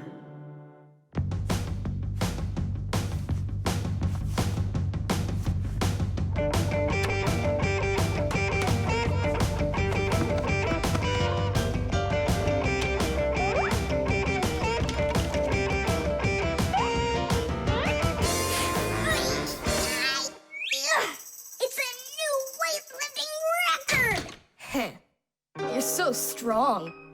That's so light, I could lift it up with my finger. Oh my, but do you think you could lift up your nightstand? Don't know, never tried it. So then go on. No way! And you are so much bigger than that nightstand. But watch, I can lift this big pencil. And just look how much smaller I am. So, who's stronger, you or me? Well, I guess it's not me. The Fixies may be very small, but they are actually much stronger than humans. Yes, it's true. What, you don't believe me? Well, who's stronger, an elephant or an ant? You think it's the elephant. Well, of course, it's so much bigger. But did you know that one ant can lift up 50 ants its own size? And an elephant? It can't even hold up one. So it turns out that for its size, an ant is much stronger than an elephant. And the same goes for Fixies. Fixies are incredibly strong for their size. They can lift things that are 100 times heavier than they are. And Fixies can jump 50 times higher than their own height. If humans were as strong as Fixies are, they'd be able to lift an automobile all by themselves. Yeah, Tom Thomas, it's time you built up your strength. Well, how? Start lifting dumbbells. Or if you want to, you can use my barbell. No thanks. I'll use the dumbbells my dad has. They're in his office, I think. Oh, there's one. And where's the other one? Aha, there you are. I'll get you out of there. Come on. I'm helping you here. It's stuck. All right. Move aside. I'll get it right out. What is this, glued to the floor or something? Hey, what's all the racket? Hi there, Simka. We can't get the dumbbell out from under there. Well, of course you can't. The sofa's pressing down on it. So that's what it is. And I was worried that I lost all my strength.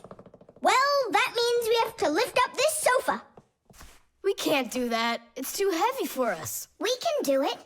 Tom Thomas, get me your hockey stick from your room. We can't move a sofa with a hockey stick.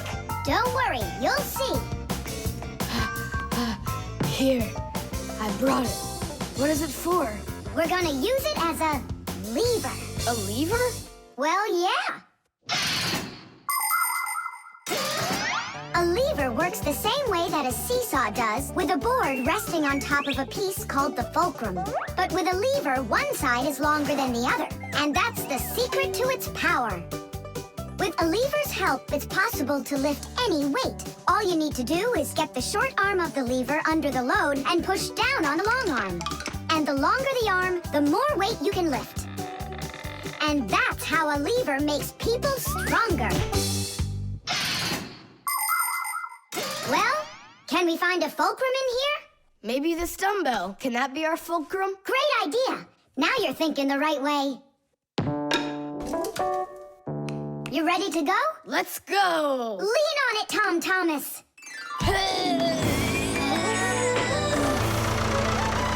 Yay! It's working!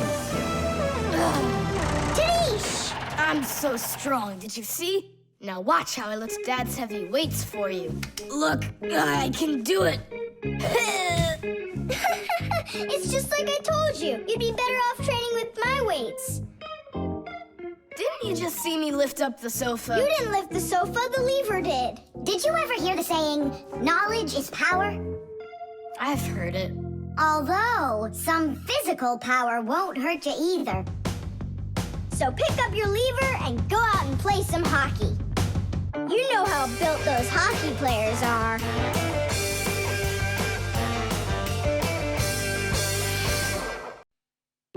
SMS.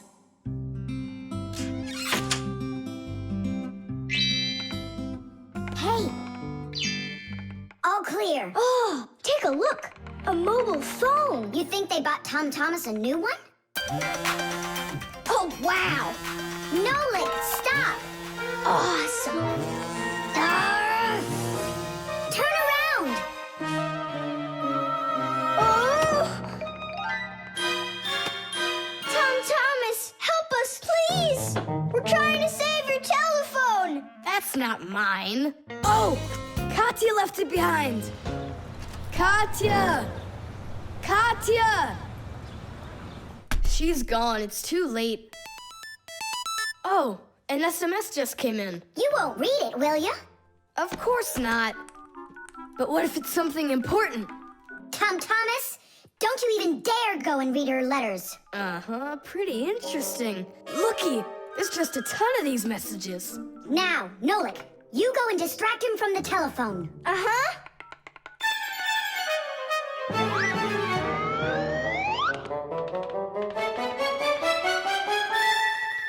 Chisaka, hey! It's me, your buddy Nolik.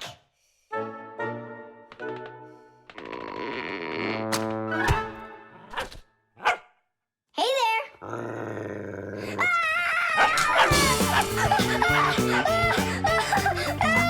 Chisaka, cut it out. Stop it. That's enough with the barking. Out of this room. Right now.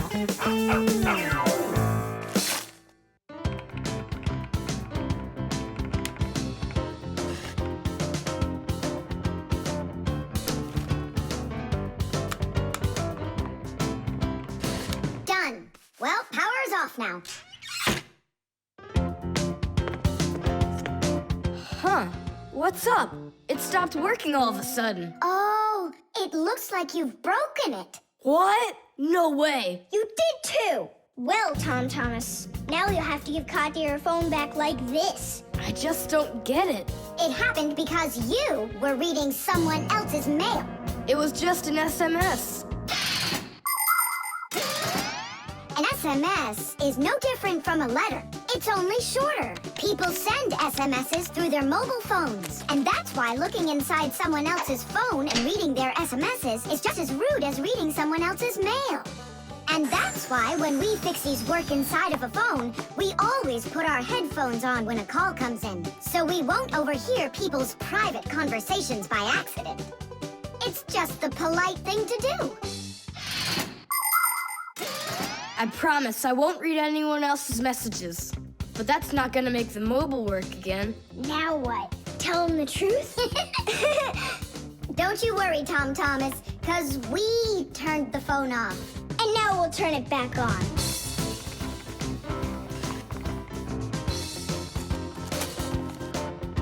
See that? The contact's barely attached.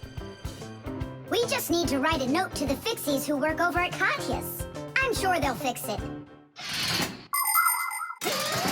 There are Fixies living in every home, and the work they have to do can seem endless. The TV starts acting up, then the doorbell breaks, the washing machine stops running, and then the phone won't ring. And besides all of that, there is cleaning and there's oiling. Like the appliances in the kitchen or kids' toys and all those other things. Modern houses are literally stuffed with all sorts of devices. And that is why the Fixies keep working day in and day out. Unfortunately, this can make Fixies get carried away by their jobs. And they can forget about their Fixie relatives and close friends that live in the neighboring houses and apartments.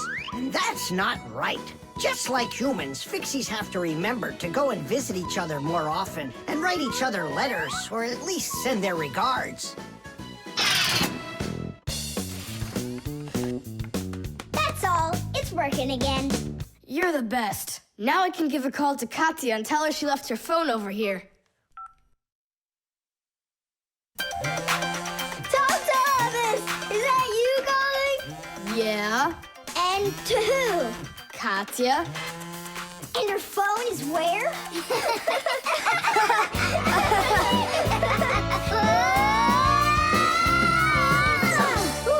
Tom Thomas, good catch. Boy, you're fast. Just like a... Like a Fixie. The washing machine. Look at that, Simka. They're showing Titanic on the television. Hey, Nolik, that's not a television. That's a machine for washing laundry. No way. Yeah, it's just a plain old washing machine, Nolik, don't you know? Tell me about it. You're such a great explainer. Inside of a washing machine is a big drum. People put their dirty laundry in there and add a special kind of soap called detergent. When they turn the washing machine on, the drum fills with water, and then the motor starts to spin the drum. That makes the laundry rub together, forcing the soapy water in and the dirt out to make your clothes clean. After that, all that's left is to get out the water by spinning the drum really fast and sending the water down the drain. Oh, thanks a lot, Simka. I always wondered, why would you want to put laundry inside a television? Are you joking with me? Uh-huh. Oh, I'll show you a funny joke. Get over here. Shh, it's Tom Thomas's mother. She's got headphones on. We're safe. She doesn't hear anything except the music.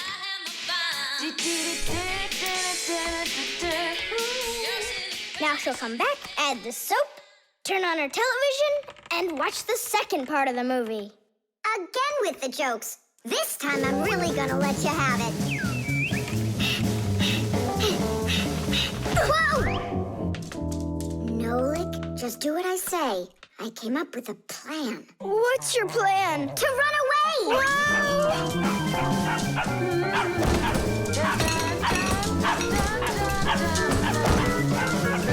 Who's here? Hello?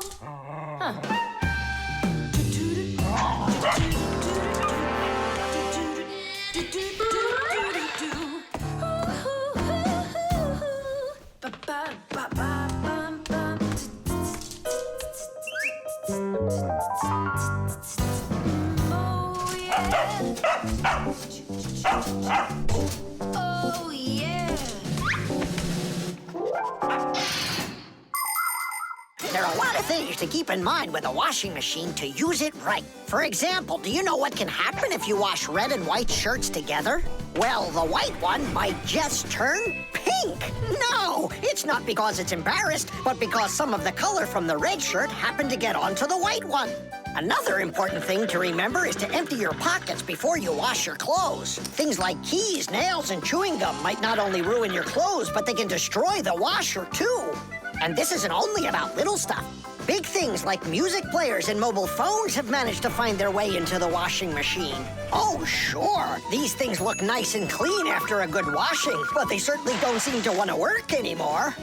And never, ever put a pet inside of a washing machine. That's just no place for a living thing.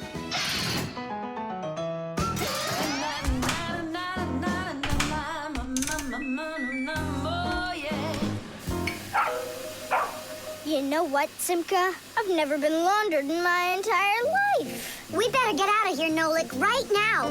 And the faster, the better.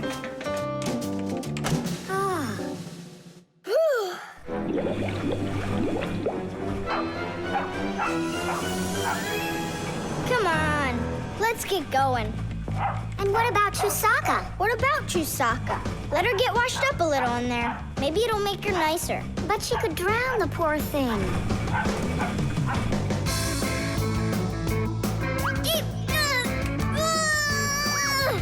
I don't think we can do this alone. We should get help from Tom Thomas's mother. 1, 2, stop! What? She moved out of the way.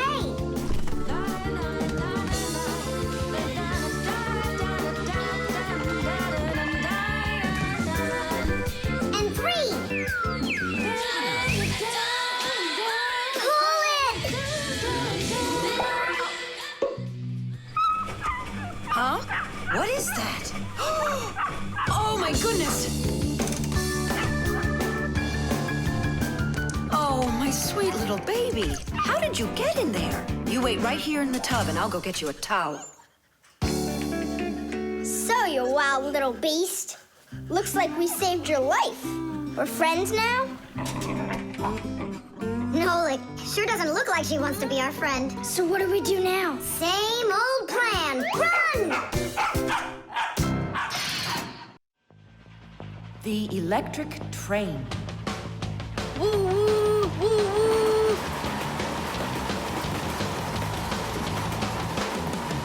Zoom, zoom.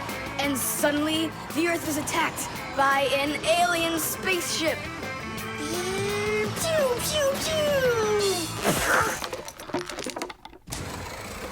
If help arrives here on time, we'll be saved. Move faster, faster. Come on, get off the train. Move it, move it. Tom Thomas, we came here to play. Oh, finally you're here. I need some aliens for this game. What kind of aliens are you talking about? Just plain old aliens. You know the ones. They come destroy the Earth and just about everything. We don't want to destroy anything at all. Why can't we be, the train engineers, huh? Train engineers? You don't know anything about driving a train. Oh, we know plenty about trains. Humans invented the railroad long ago, but back then, the rails were made out of wood. People didn't start making metal rails until the end of the 18th century. But the first railroad cars had no engines to give them their power. Instead, they used horses to pull them along. Later, horses were replaced by the steam engine. Wood and coal would burn in their furnaces to boil the water in the boilers, making the steam that turned their wheels. And the Fixies were there to help those trains go, making sure all of the parts could work together smoothly. But now steam engines have long gone away. The railroad uses electricity now for its power. These electric trains race along the railway at almost the speed of an airplane. So you might know trains, but you'll still be the aliens. This railroad is mine. So you're gonna play the way I want. The train is unloaded and leaving the station. Woo! You can play choo-choo by yourself. And I will. Pew, pew, pew, pew, pew.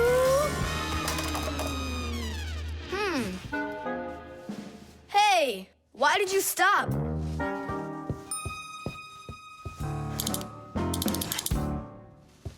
This doesn't help either. It's not going at all. Simka! Nolik!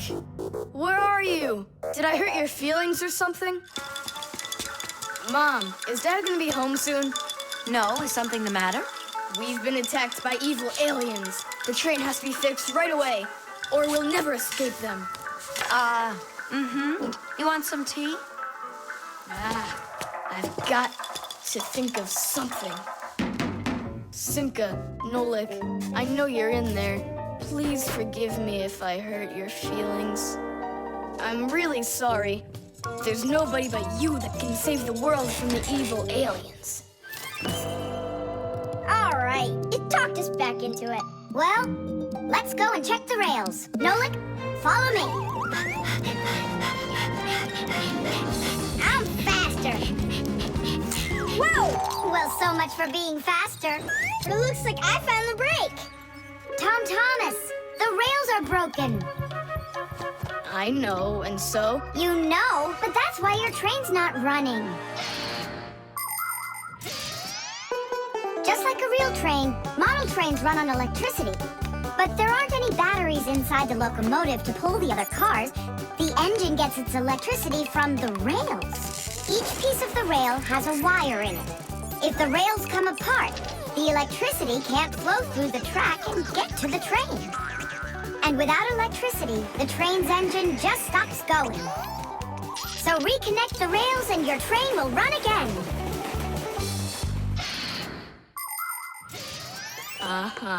Put them together. Yes! Hooray! The train's running! Way to go! So will you play with me now? And which way are we playing this time? Whatever you want, I'm with you. The train rushes down the track with Nolik as its engineer, when suddenly from out of the sky comes an alien spaceship.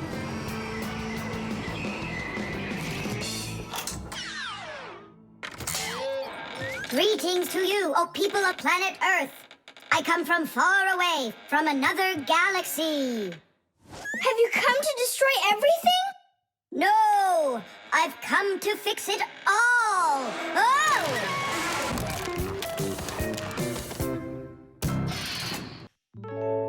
The Electric Kettle. That's 4. Come on, Tom Thomas, just one more.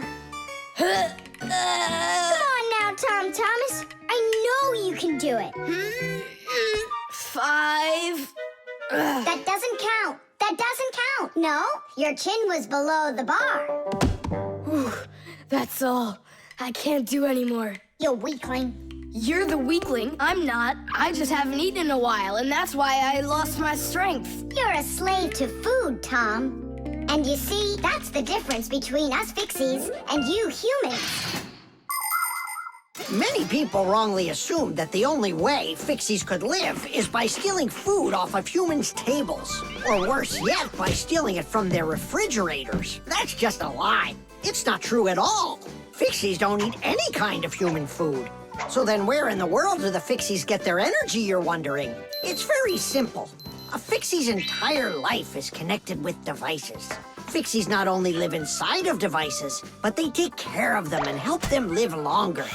And in return for their help, these devices share part of their energy with the Fixies. So there you go. The Fixies help devices, and devices help the Fixies. Yes, we Fixies and machines have a symbiotic relationship. So we don't eat leftovers like cockroaches, because we're Fixies. 1, 2, 3, low! How's it possible that a big boy like you doesn't know how to make any food for himself? I'm able to cook, but I'm not allowed to turn on the stove. What can you make without it? Oh, yes. We have instant oatmeal. Look. Do you like oatmeal? You're joking. Only my folks say oats are healthy and make you stronger. Great. Well, then how do you cook it? It's not hard. All you gotta do is add hot water, and I'm allowed to turn on the kettle. Stop and check if there's water in there. If there's none, you can burn out the kettle. It's got enough. Then you can turn it on. Hey, tell me, how does the kettle turn off? I mean, how does it know when the water's hot enough? Inside of an electric kettle, there's a heater hidden underneath its bottom. When you turn on the kettle, the heater warms up the water until it boils. And the boiling water gives off steam that heats up a special metal plate at the top of the kettle. The heat causes the metal plate to bend, and that turns off the switch. So you could say that an electric kettle feels when the water's boiling.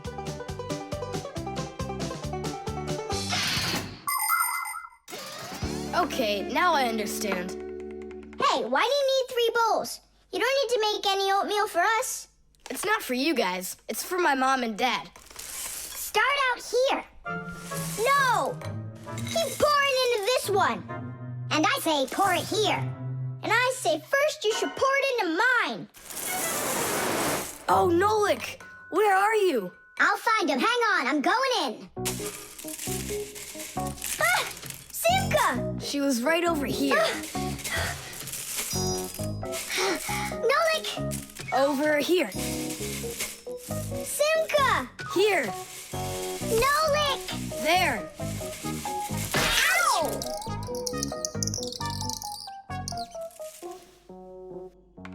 Hey, where is your other boot? It got lost. Up there in the oatmeal. That must be your parents. Let's get out of here. Hey, and what about your shoe? Don't worry. I got another one. Hi, Tom Thomas, we're back. You must be hungry. We'll make you something to eat. But I already prepared us some food. And the water's already hot. Wash your hands. Tom Thomas, don't touch that kettle if it's hot. I don't want you to burn yourself.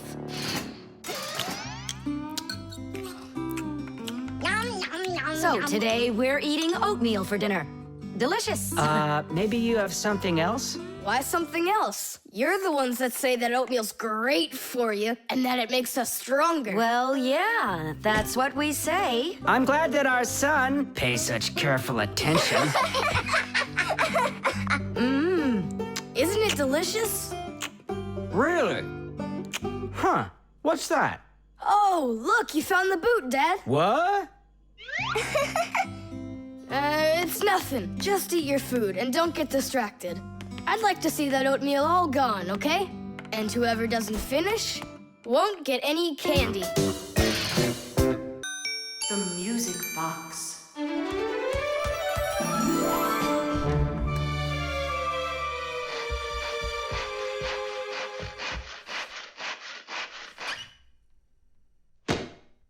And when the Pied Piper began to play his magical flute, the rats came out of their holes and followed him. And they never would be seen in Hamlin ever again.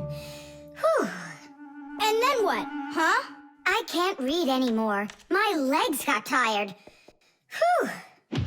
Simka, Nolik, something's rustling in there. And where? In Dad's office, it's on his desk. It's inside the wooden container. So maybe there's a mouse inside it. Tom Thomas, sit right here while Nolik and I go and check. And if there's a mouse in there for real, then how are we gonna get it out? Those rodents are really so big. And why was I reading that book to you, huh? Just grab a flute, give it a toot, and the mice will scoot. And where are the flutes gonna come from? We'll make 'em. Toot, toot, toot, toot, toot, toot. You got it? Sure I did. Wait a second. Let's get a little closer.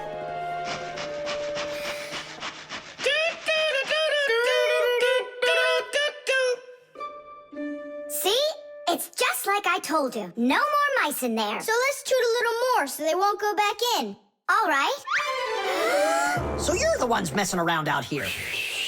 Oh, Grandpoos, it's you here. All day I can't work on what I need to do. Right from the start, someone's opening up the top, and then you two tooting. Ah! It was Simka who came up with the tooting. Just because you're afraid of mice. Wow, what kind of machine is this? Well, what do you think? A coffee grinder? No. A hole puncher. Is it a foot scratcher? What? Well, a machine for scratching your feet. You're joking all the time, you. It's a music box, and it's just wonderful. Music boxes were invented more than 200 years ago. Inside, there is usually a cylinder with short pins sticking up from it. In front of the cylinder, there is a comb with metal teeth of different lengths. If you pluck one of the teeth, it will make a pleasant sound.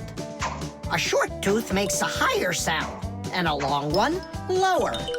When the cylinder spins around, the pins pluck the different teeth, and music plays. Awesome! So what's broken in here? The spring slipped off. It has to be pushed back into the right place. Will you help?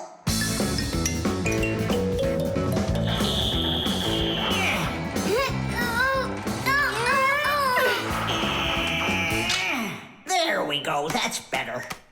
How come the music's not playing?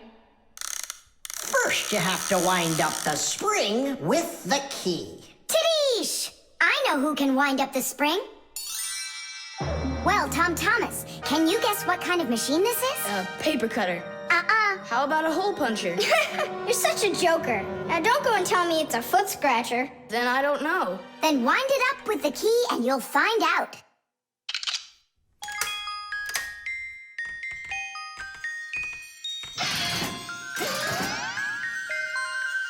Do you want to know how the higher and lower sounds come out?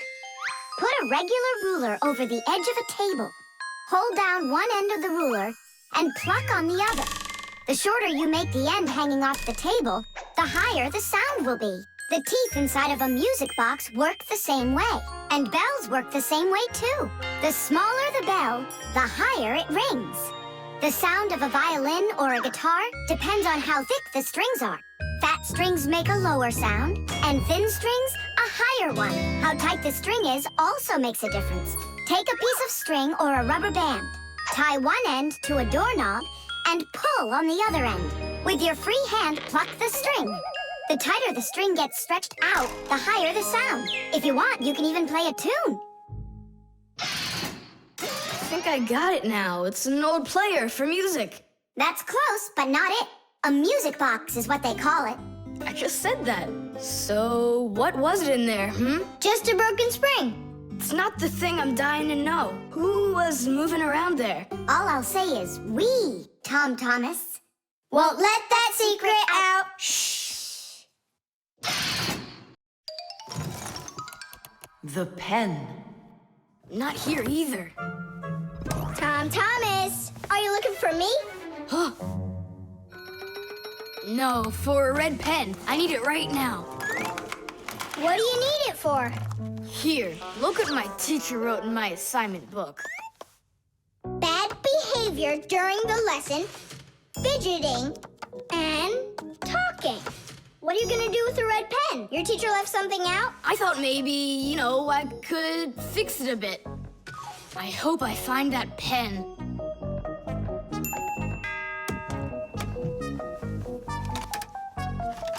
Oh, whoop. Oh, whoop. Oh. Oh, wow. Good catch. So, what do you want to fix on it? I'll just add a couple of no's, and then it will say that I had no bad behavior during the lesson, no fidgeting, and no talking. See, no problem. Cool. And then add this at the end. Tom Thomas is a perfect student. Nah, then they would guess I did it. What, is it clogged up? A little scribble will do it. That's not a pen. It's more like a penknife. Oh, look, the ball's missing. What ball? It's a pen. It's a pen, but it's a ballpoint pen. Old-fashioned pens work by dipping the pen into a jar of ink. But with a ballpoint pen, the ink is stored inside of a tube that has a metal tip on the end with a small steel ball. Well, small for humans, that is, but of course, for Fixies, it's quite large. When you drag the pen across the paper, the ball spins around and gets ink on it from inside the tube. Then it turns over and the ink rolls out onto the paper. So without the ball, a ballpoint pen won't write at all. So what am I going to do? That's my only red pen.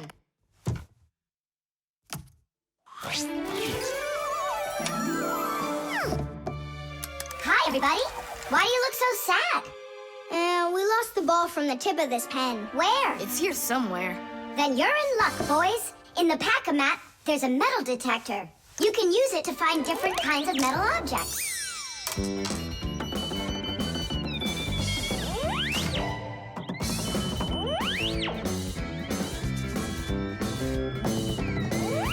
Nah, that's not it. I can see that myself. It's not on the table, Nolik. Until not that long ago, humans used pens that had to be dipped over and over again into an inkwell. This was quite inconvenient, and so to make writing easier, the fountain pen was invented. A fountain pen could be filled up with ink, so it could write for a much longer time. But fountain pens would often leak, leaving blots of ink on the paper. This problem was solved with the invention of the ballpoint pen.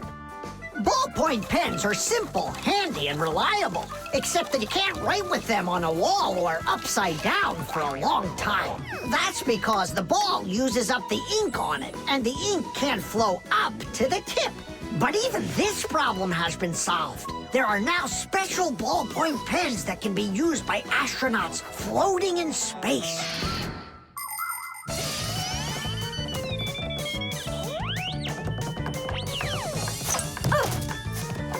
Is this the one? You're right. That's it. Don't you just see how awesome my metal detector is? Is that what you're calling me now?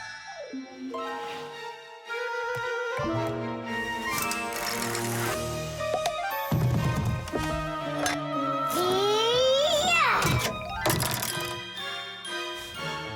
Tom Thomas, help us. And now! Tidish! Cool. By the way, what do you need the red pen for? Well, Tom Thomas and I needed to fix something in his assignment book. What? If I knew that, I wouldn't have helped you out. So no fidgeting and no talking.